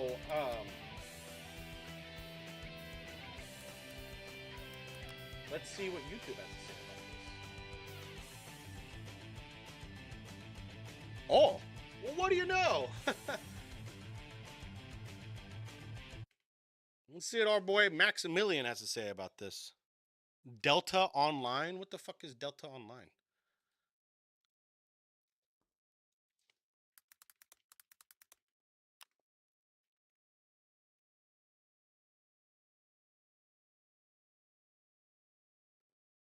Oh, Gears of War Delta Online. We'll look at this here in a minute. I'm going to look at that in a minute. That might be interesting. That might be interesting. All right.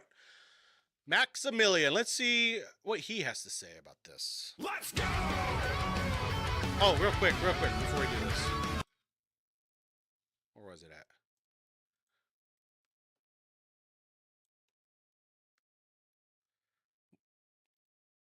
If you haven't yet, give this a thumbs up. He is not able to step this. It doesn't matter if I'm close. Do you see this? He is not able to step this. You see, Cool.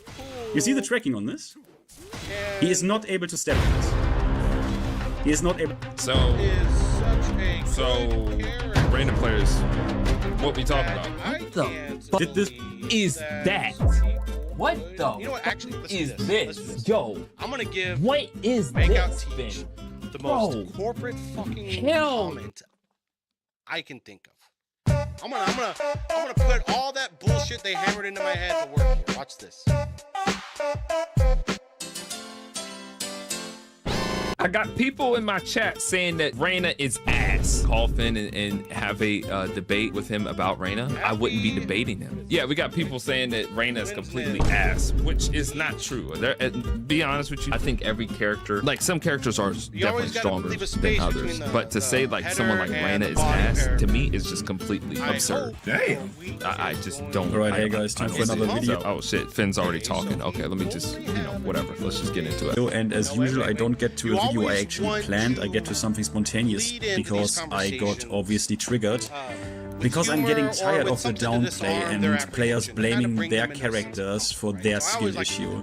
It is literally insane to me how we play with the strongest and most complete iteration of basically every character in the game, and people still do this shit.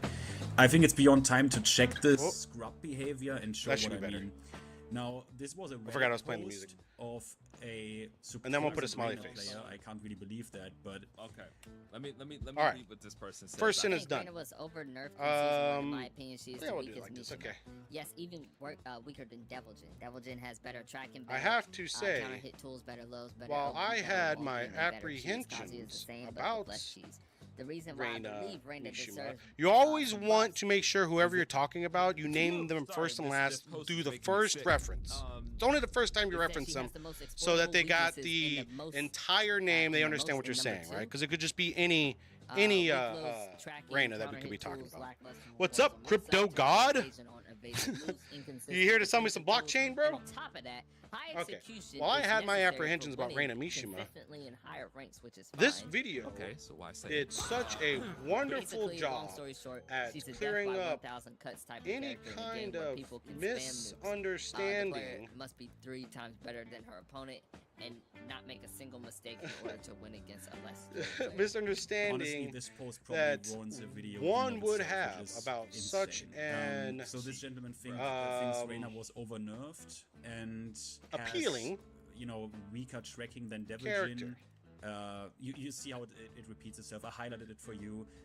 If there is one thing about you that I can appreciate, it's your now I'm getting really it's your go-getter attitude, and you're often oh man, I gotta think of a word with a lot of syllables here. And you're often come on, it's on the tip of my tongue. It's your go-getter attitude, and you're often that players at their level have. Damn. Look, I will say this, because I'm not just gonna look. I know a lot of y'all probably be like, "Oh, you just putting on the video so Finn T can argue your points, right?" Every time I play Arena, no matter the snooze KO couldn't last a month. Hey, Crypto, I'm digging that energy you're bringing in, bro. Snooze KO, I like that shit. I'm using that. I played really good Reynas, and Reyna it's not like I don't understand the notion like, oh well, this character's weak, so is it just impossible for you to win with the character? Because I've seen people be effective with this character, which I don't understand this whole point, because I'm tired of people saying this character like this character's weak. Okay, and then you're stuck at like a certain rank, like say a mid rank, you're like at fucking blue ranks, or you don't ever want to feel like, so in the corporate world, the last thing you want to fucking do ever is yield to somebody, to give power to somebody, because they're going to use that shit and hold it over against you. So you can't ever say shit like, oh well, you inspire me, you impress me. If you ever notice, none of your fucking bosses say that shit. And there's a reason why. Get any character in this game to Tekken Emperor, then I really don't think you're that great at the game. Often and I'm saying allow me the luxury any character. Some characters might be harder than others, yes, right? But it's not to the point where these characters are just completely unviable to have any kind of success. The stellar work. Like, you can win with any character in this game. So when people say, oh, they're weak, they're this, they're that. Okay, but then you'll look and see that there are people in the game that have gotten to the highest ranks with these characters. So what's the difference between you and these other characters? It's the only difference is skill. That's all it is. Either that or they're fucking hacked. Everyone's busted, bro. That players at their level typically have. Ray the Wizard. Now I don't know if he actually. Now check this out. But if he said that, it's true. All these words. Well, I think that has something to do with. And what did I even say? A very popular character, especially at beginner and intermediate level. And I think the best thing you can do Why is this not sending? There we go. Comment. Enthusiastically and with the right amount of aggression. And there you go. Basically just that's how you write a corporate email. Right there. You type a lot and you say nothing. I will have to say probably Lee Xiaolon. We'll get to this here in a second, actually.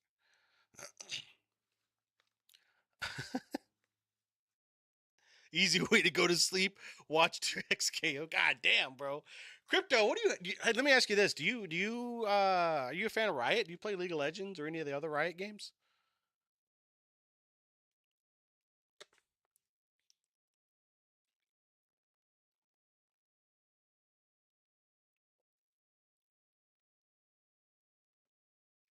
Let's go!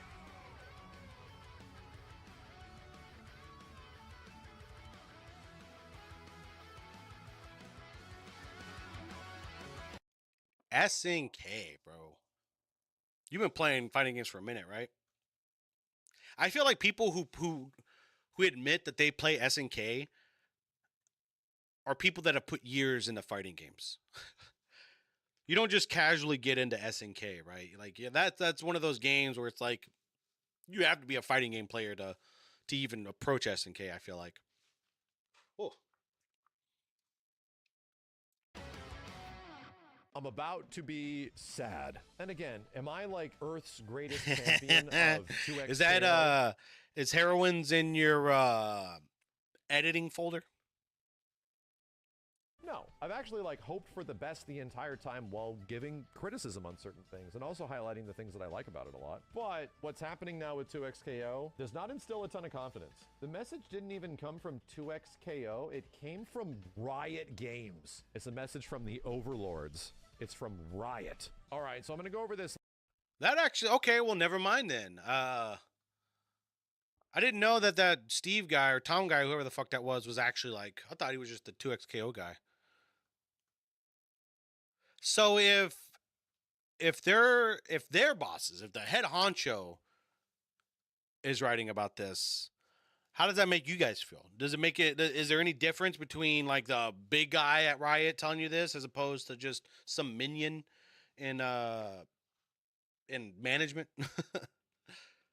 It's like word for word and just talk about it. Hi, everyone. I want to take a moment to share an important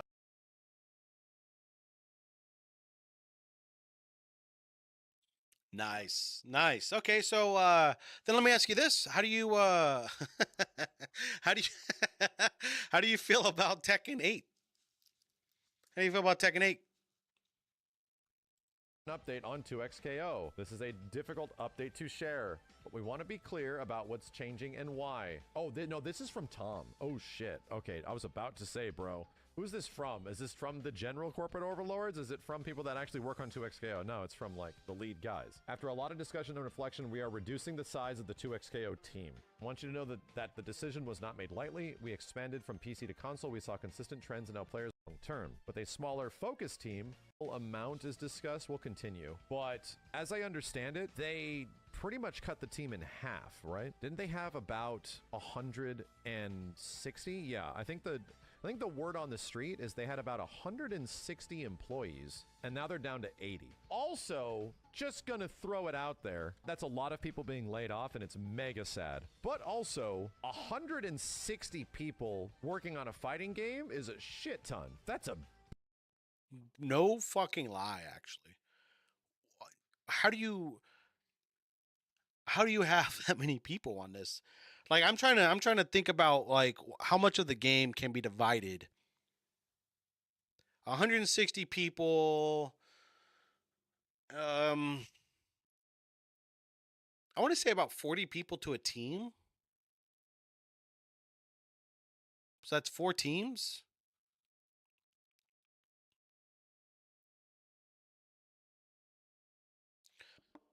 Let's see. Crypto God says it can be good, but it looks like the devs refuse to respect defense. If season 3 is bad, rip Tekken. I want to like the game though. It's very difficult. What do you mean by respect defense? Are you talking about like put more emphasis on things like Korean backdashes and things like that? Balance it out more on the defensive side?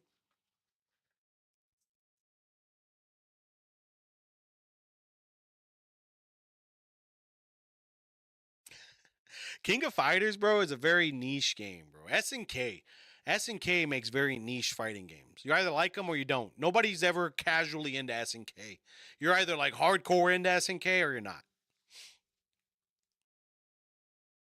Big ass team, dude. Granted, I really don't know how this translates in comparison to a normal like discounted game release or a normal fighting game release with content, because this isn't that. It's a live ops games as a service game. A smaller focused team is still huge. Like 80 people. I was worried that like, dude, they're just gonna go down to like nothing. Oh no, this game is cooked. Actually, 80 people is still pretty good to keep things going. Our plans for 2026 competitive are unchanged. We remain committed to partnering with tournament organizers and local communities, the FGC, ultras, or a more jobs that were deeply forward. So that's the good news. The sad news is that a ton of people are losing their jobs that were deeply passionate about this and have been involved for like 10 years. Like that's the word thing. I'm gonna probably catch some flack here, guys. I really am. And look, I when I say these things, right? When I say these things, I don't say them to get people to agree with me or disagree with me. I really just say these things because this is how I operate. I never shy away from speaking my mind or anything like that, and I always try to encourage healthy conversations on either end, right? I don't think dialogue should ever be hindered as long as it's respectable and respective. Respecting is respectable, right? As long as you're being respectable with it. Real quick, let's read some of these real quick. I like the character. Z says, I like the characters in SNK, but the big turnoff for me was how if one character goes down, they're just gone, and you have to learn background characters. I like running my ones the whole time. I don't like tag fighters either. Yeah, that'll probably keep you away from those games. And then Crypto God elaborates. Yes, respect defensive players. We need better movement. I don't mind BS moves if the movement is good. Heat should be earned. Would make the game 1000% more interesting. I can't really argue against that, bro.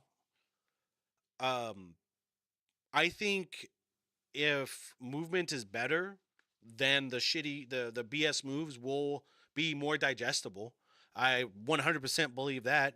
Heat should be earned. That's a good one. I like that too as well. I like a heat being a buildable meter.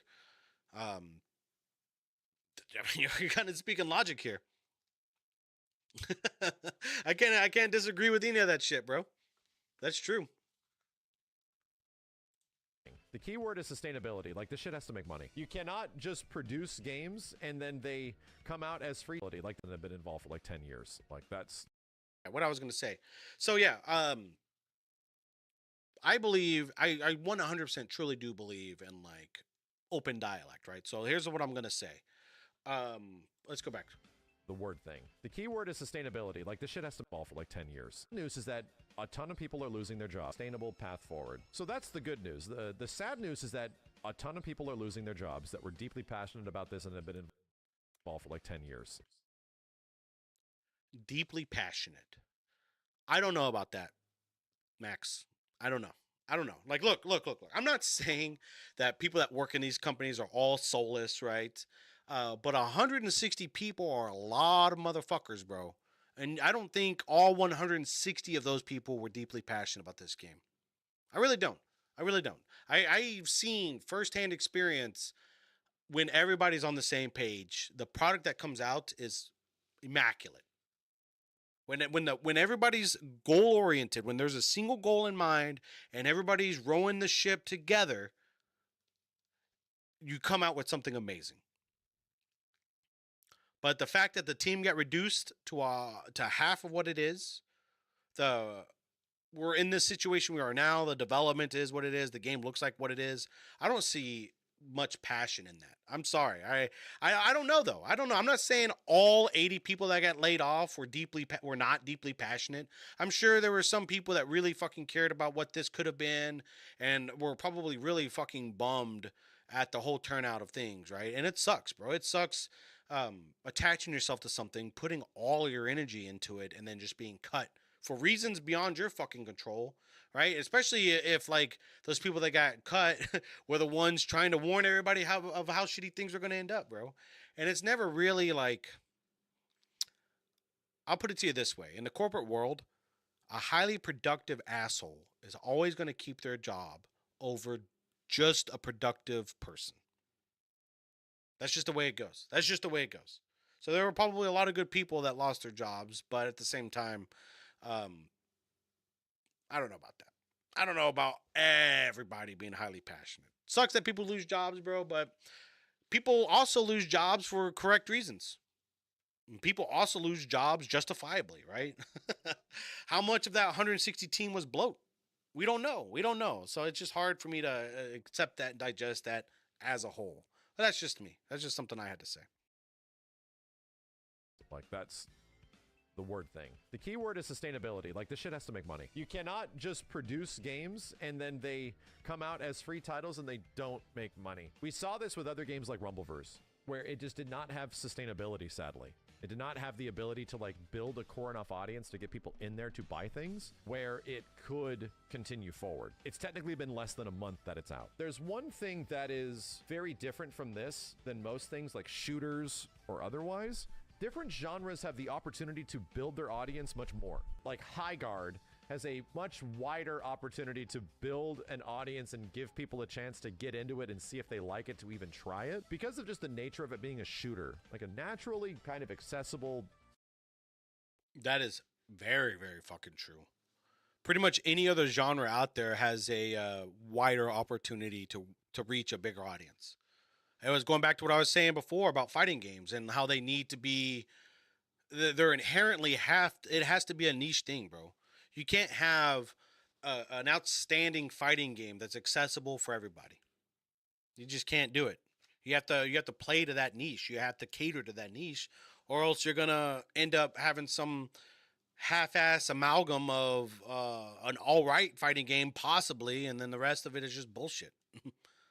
Shooter. It's like the easiest thing to get people into play. But 2XKO, at least to me, from the perspective that I was ever in, just from an outsider playing some early versions of the game and seeing it before its release and eventually playing it and liking it when it came out, it always felt like a game for fighting game players. Like, even the nature of it being a League of Legends fighting game that hyper focuses on the League of Legends aspect of it, and we talked about this a bit earlier, outside of having characters and stages and skins, it really doesn't do much with the League of Legends property. Like, none of the mechanics and world building and things like that that go into the characters, they take things that characters do in League. Is there something that you can do that expands what you think could happen beyond League or beyond Arcane or anything like that? Not much. It was almost like the game was never considered to be that. It was specifically considered to be a game where you take your favorite League characters and then you beat each other's asses. And then you go fight each other. Instead of thinking of it as a holistic just game, this is a game. No. It's mostly like, these are League characters. That's why you like it. And that's not the reason why, like, in general, people vibe with some. That's a good point. That's a really good point. I think a lot of I think if you take the League skin off of this, if you just take League of Legends out of this whole thing, the characters, keep the, like, if you just replace the skin, the game wouldn't even get a second. You wouldn't even get an eye bat. You wouldn't even, you know what I mean? Like if you just took this and you placed generic ass characters over it, there would be nothing sellable about this game whatsoever. Nothing whatsoever sellable about any of this. And that makes sense. That really does. Like I feel like Riot may have put too much effort into selling a League of Legends spinoff rather than selling a good fighting game.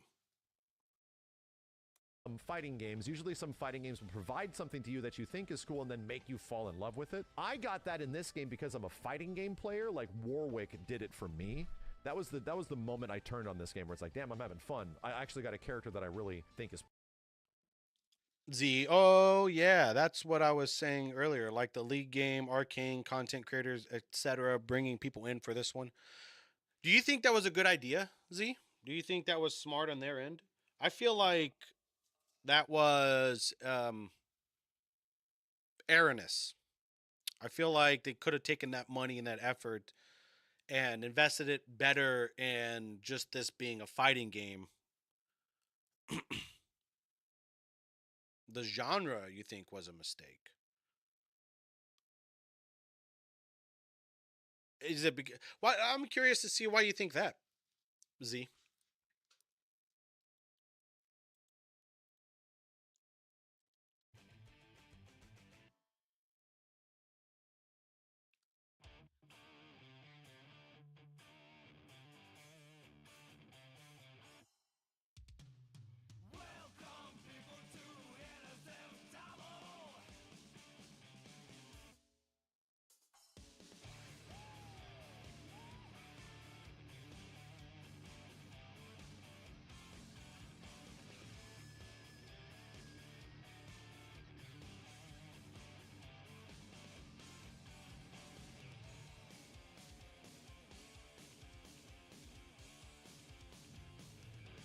Like, fighting games are hard enough to get into for a casual person. I think it would be better investment for an action RPG based in the Arcaneverse, or maybe some bigger budget turn-based game or whatever. They're coming out with an MMO, Z, right? They're coming out with 2XKO. How long ago was this? 10 years ago, I think Slick was saying when they were announcing this. It was 2XKO was a card game, and they were talking about an MMO that they were building. So I really think Riot just tried to do everything. They tried to take the League of Legends IP, and just shove it in every fucking genre that they could. And maybe they're hedging their bets. Maybe it's like casting a wide net, right? Maybe they never expected the game to do good, right? Maybe it was just like an attempt. I don't fucking know. But when you're putting all this effort and you're dividing it between so many different fucking aspects, what can you expect other than what you got?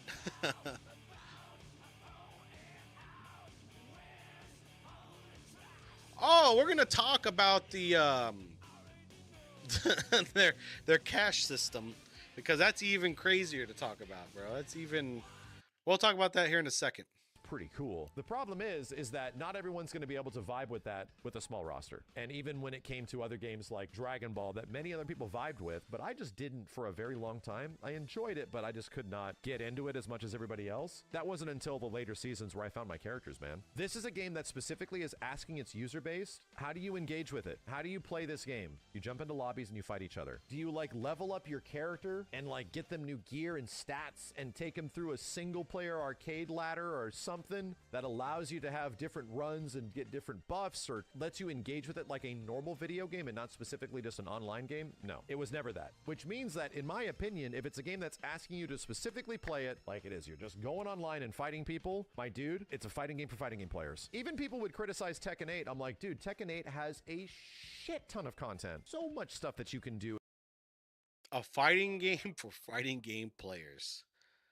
Look, let me ask you guys this. What's more important? Being able to go online and just fight just at the drop of a hat, or in-depth mechanics? Right? Better mechanics. No, I wouldn't say better. More complex mechanics, more deeper mechanics, right? What's more important to the fighting game player? Being able to just jump in and accessibility to fight whoever you want, right? You don't need an arcade mode or whatever. Or would you rather have all that and a core system underneath it that works? Slick, I couldn't have said it any better. Depth keeps longevity for fighting games. Mechanical depth. Well, the spec too. Mechanics for sure. No one is out here seriously playing Fight Day Kianta 2?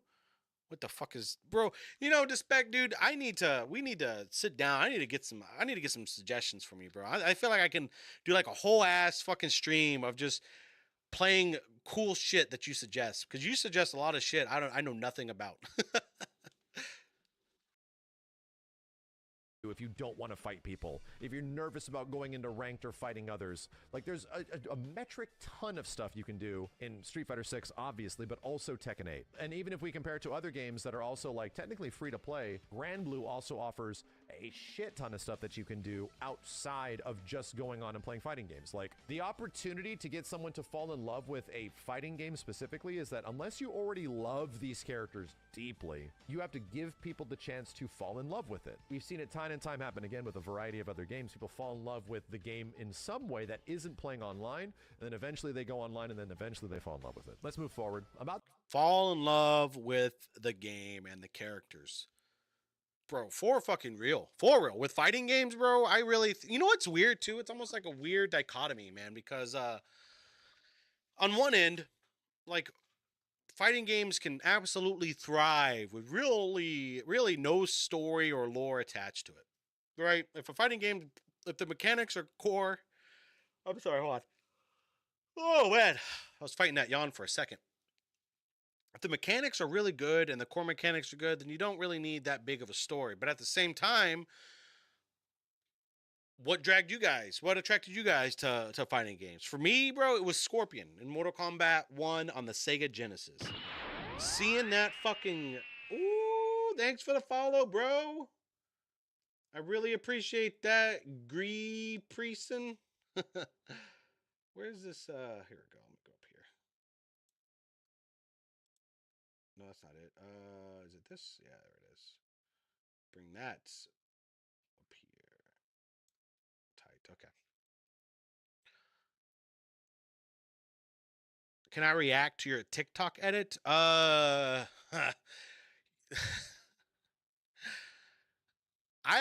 Give me a sec. Let me do this. We'll talk about this.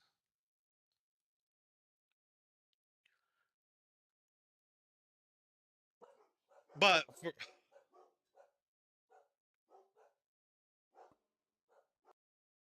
second, dogs are barking. Give me a second here.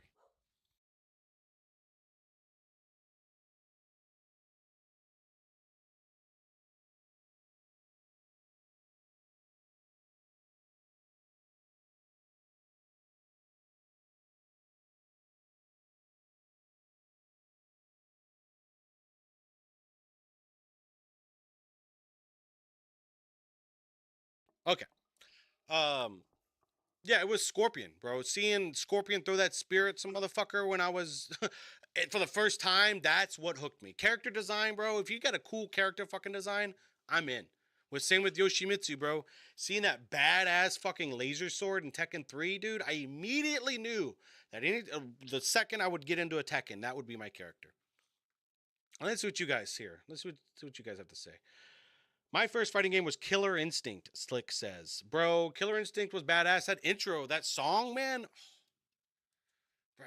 And then the fucking, what do they call those graphics? Donkey Kong Country had the same graphics. Digitized, right? Bro, so fucking good. So fucking good.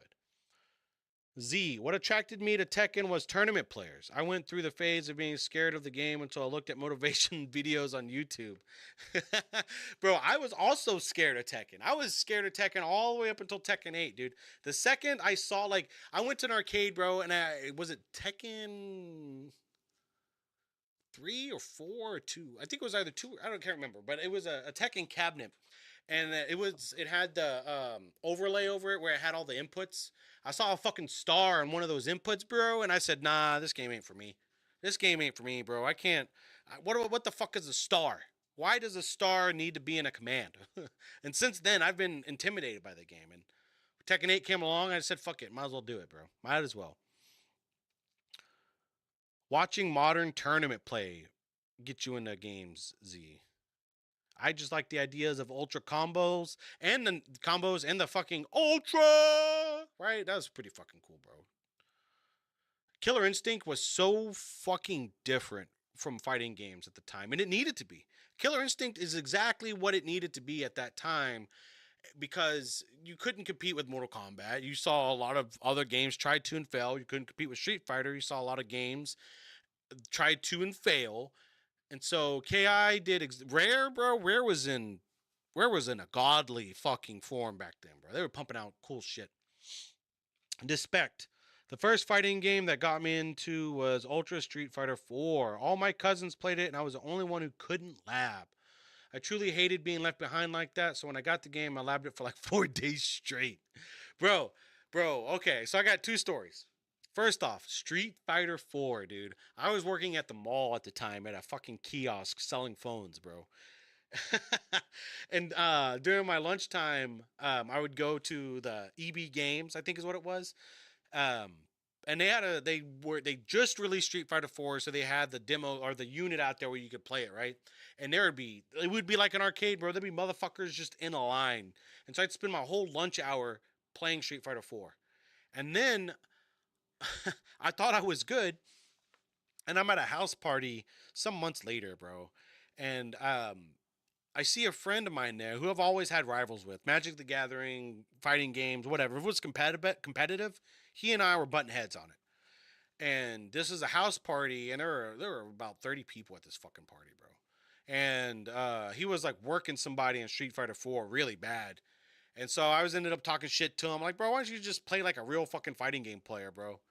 And this guy, will never forget it. He goes, what would you do if I beat you using only low kicks in this game? And I kind of laughed. I said, bro, you ain't fucking beat me with just low kicks. And he beat me with just low kicks in front of, like, I don't know, 10 people at the time because they were all in the living room. That was easily the most humbling experience I've ever had in my life. Getting worked like that in front of people like that in that situation fucked me up, bro. Oh my God. That's how in those situations too, you can't crash out. You cannot. You have to eat that. You have to sit there. You have to congratulate the person in front of you because those people were waiting for a crash out. They were waiting for a moment like that. You cannot give that to them. If you're ever in that situation, bro, and you're getting worked over in front of everybody, dude, you better learn how to eat shit and smile because there's no other reaction that's going to get you out of that. Don't crash out. Don't get mad. You walked into it yourself. You asked for this. You got exactly what you asked for. All right. You're the better player, bro. Sorry. And then when Marvel vs. Capcom 3 came out, I bought the Steelbook edition, and me and my buddy stayed up for about 14 hours just playing that fucking game, bro. Playing that fucking game. I remember my team was Dante, Deadpool, and Taskmaster. DDT.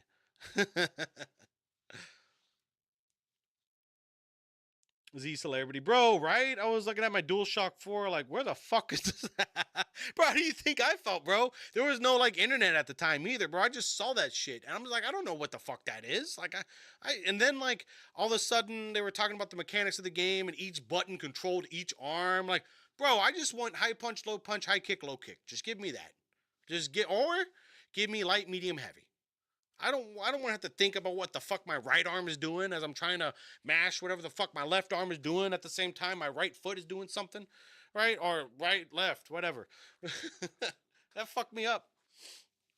Luckily, it's dumbed down now, so I don't have to think about that shit. The people behind the game. I want to be clear that something deeply matters. Bro, that star, bro, real talk, that star was menacing. Back in the day, dude.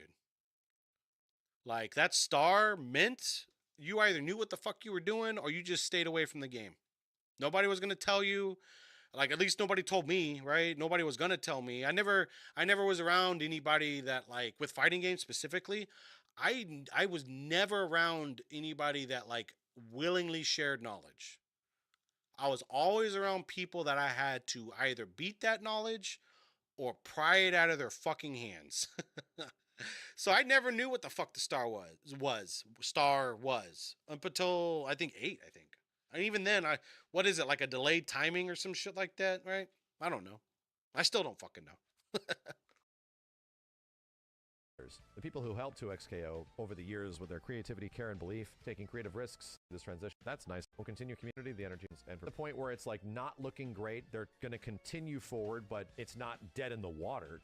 The people that are saying 2XKO is dead right now, it's not yet. Do not say that. They are genuinely trying to keep it going at a point where it's sustainable and they... This is just, this whole letter is corporate talk for, hey, this game did not do anywhere close to what we were expecting. We're going to give it one last chance, but it's probably going to be a bare bones system. That's exactly what this is saying. That's exactly what that fucking whole ass update is saying. I'm going to be clear with you guys and decipher that and say that whole thing is just Tom telling you that this game is nowhere near what we needed it to be, and so we're not going to fund it the way it should be funded. That's it. That's it. It can keep going and get a chance for people to get on board with it. This is not the best news, but still, this isn't the point for us to do like a post-mortem and start criticizing like, why didn't it work? We're not there yet, dude. Like, give them the chance for it to actually catch on in some way. It's been out for a month. I don't want to just start immediately like, well, let's talk about the name and why all this other stuff was bad. We've criticized that stuff in the past plenty. Let's focus right now because they are also refocusing. I think this game was relatively successful in exactly what it was trying to achieve, dude. Guess which people love this shit? Not League players. Fighting game fans always cross over with League of Legends. Like, this happens more often. Like, I know so many people in the FGC for the past 15 years that are like also League players, and I'm like, what the hell is this League? You guys play League? Anybody here play League of Legends? I've played League, so I mean, right? I think the last time I actually played the game though was and this is going to be a long time ago. It was that character that had that gun that had 3 modes. And you can switch between 3 modes, right? And he was kind of like way overtuned, right? I played him and had a lot of fun with him, and then I just stopped playing, bro. The community's way too fucking just... When you have to put like a built-in chat mute, you know your community's cooked, bro. You know your community's cooked. Thing. It's not like fighting games at all. Like, it is though. It's like, compare it to like footsies and all this kind of stuff. They immediately tell me how similar it is to fighting games, and they get into it and I'm like, oh, okay, I just don't see it, you know. So like, people have been generally into League and fighting games for see it, you know. They immediate fighting games at all, like the past 15 years, that are like also League players, and I'm like, what the hell is this League thing? It's not like fighting games at all. Like, it is though. It's like, compare it to like footsies and all this kind of stuff. They immediately tell me how similar it is to... Is League of Legends really similar to fighting games? Is that an actual conversation? Like, real talk? I'm trying look, I'm trying to be understanding of this. In what way would... Okay, so timing and spacing is kind of a thing, right? I think a League player with a good sense of timing and spacing will be just as efficient as a fighting game player with good timing and spacing. But I think that's it. No footsies, bro. Yeah. Bro, you're just like, look, playing the neutral's a thing, but that's 2 completely different concepts between League and fucking fighting games. You're not farming minions, right? You're not... The entire thought process between those 2 games, or those 2 genres, is days fucking apart, bro. You're thinking team-oriented in League of Legends. And with League of Legends, think about it like this. The characters you pick, they don't have to be well-rounded. They don't. Like a tank character only needs to be a good tank. A DPS character only needs to be a good DPS. Junglers only need to be a good jungler. Fighting games, bro, a character has to be a good everything. You have to be good at everything. You can't get by just learning one fucking aspect of the game, right? As much as Tekken 8 tries to shove that down our throats with this offensive tuning and aggression and all that shit, you can't get far by just being that. You have to play somewhat defensively and use the little defensive options you have. But yeah, I don't know if they're that similar. I really don't. I don't think they are that similar. I would never compare the 2, to tell you that much. So I don't know what the hell's going on. And like, he kind of negates what he says, but because, you know, if League of Legends, if League players and fighting, like if League players are fighting game players, then inherently the League players are playing this game. But he just said that this didn't reach the... What did he say? I'm sorry. Let me... No, it's like, that are like, of this shit was relatively past plenty. Let's focus right now because they are also refocusing. I think this game was relatively successful in exactly what it was trying to achieve, dude. Guess which people love this shit? Not League players. Fighting game fans. If League players are fighting game players, then how come the League players don't... You know what I mean? Like, come on. So like, people have been generally into League and fighting games for a very long time, like going all the way back to the Marvel vs. Capcom 3 era. As an outsider that has seen how big of an influence League of Legends is, as I would say the thing that, you know what, him saying it like that, I think that makes more sense, because the thing that binds those games really is just a competitive spirit. Around Marvel vs. Capcom 3, I actually was playing a lot of League. That's actually the peak of my League activity, was in Marvel vs. Capcom 3 era. So that makes sense. There's merit to what he's saying on that. Game, my dude, I don't know if League, in my opinion, has ever felt like it could cross over into the fighting game community. I think fighting game players that play League can feel that way, but from an outsider's perspective, like the people that play League, like really like lean into like very few things. I'm not saying it can't happen, because clearly it can. Like clearly there can be some crossover between the other Riot games. Let me ask you this, Despect. Do you think, did you ever play League of Legends? Do you feel like League players and fighting game players are kind of one and the same?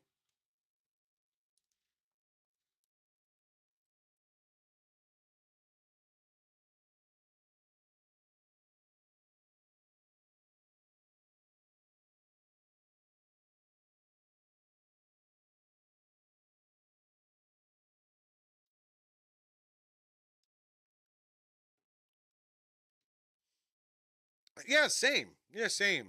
But I mean, like, he did bring up a couple of points here. I'll go back one more time. Get into it, and I'm like, oh, okay, I just don't see it. So they focus right now because they are also refocusing. I think this game was relatively successful in exactly what it was trying to achieve, dude. Guess which people love this shit? Not League players. Fighting game fans always cross over with League of Legends. Like, this oh, I see what he's saying. Okay, never mind. I'm incorrect.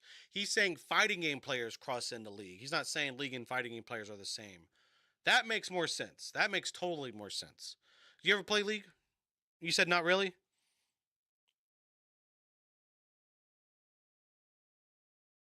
Yeah, I kind of feel the same, bro. I feel like team game. I don't know. I don't think you can really compare any kind of game. I know so many people in the FGC for the. But I feel like a lot of people in the FGC, a lot of fighting game players did probably get in the League for a little bit. I can see that for sure, for fucking sure.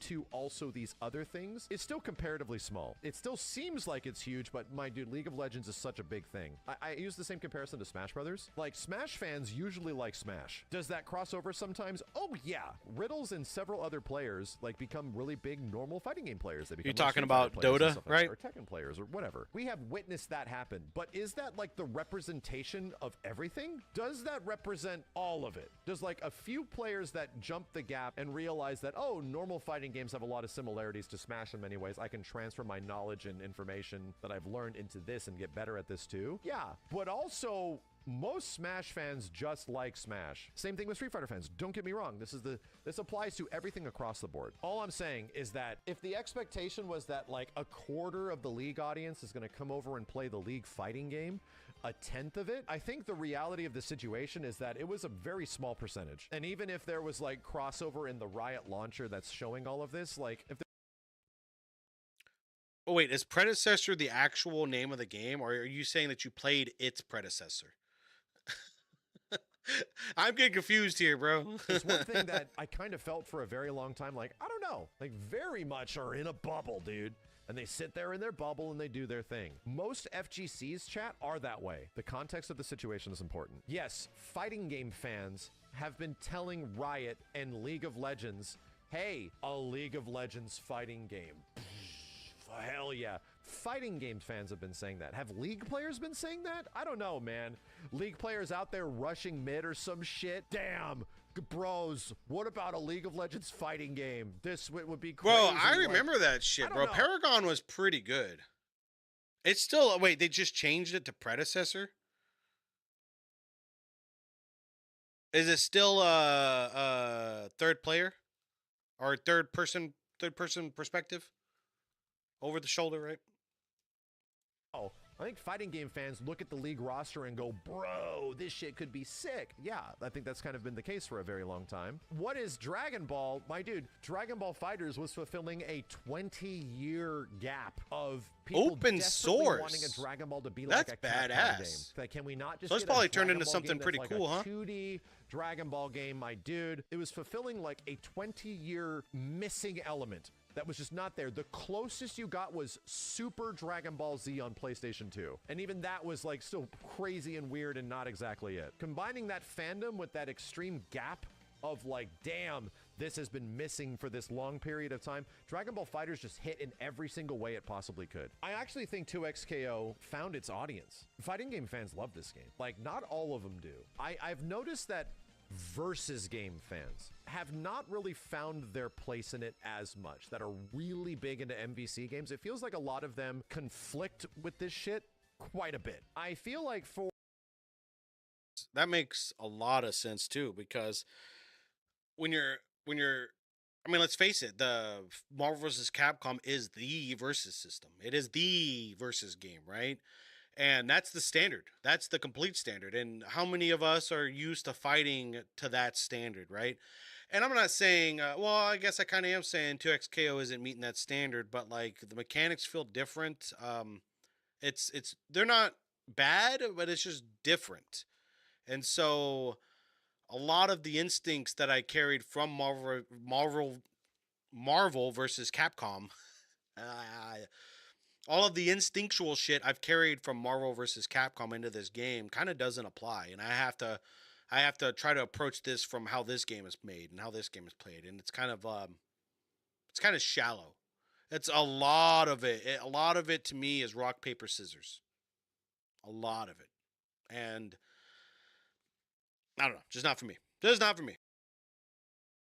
For a lot of the modern FGC, like the Strive era and before, post Dragon Ball FighterZ, I feel like it's hit for a lot of them in many ways. Not every single one, but I think it's definitely found a very hardcore audience of people that genuinely like this shit. And they really get into it because 2XKO really tickles like mechanical fighting game shit. When you like freestyle tag twice on some bitch with some low overhead stuff, it's like crack. It's like, block this, you asshole. I understand. Like, I have felt that in many ways. It's a lot of the things that are weird and in between that haven't connected with me because what am I? I'm one of the versus game guys, dude. I'm one of the guys that like come from the old school era of versus games and things like work the way they do and they expand upon it. This game dials back on a lot of shit, but expands it in weird other ways, which is fascinating. I am extremely frustrated by this game at times, and I also really like it. What's funny is that I did not vibe with its 2v2 mode as much as I thought. I wanted to like it a lot, but I found myself at a point where I was at ends, where I just couldn't.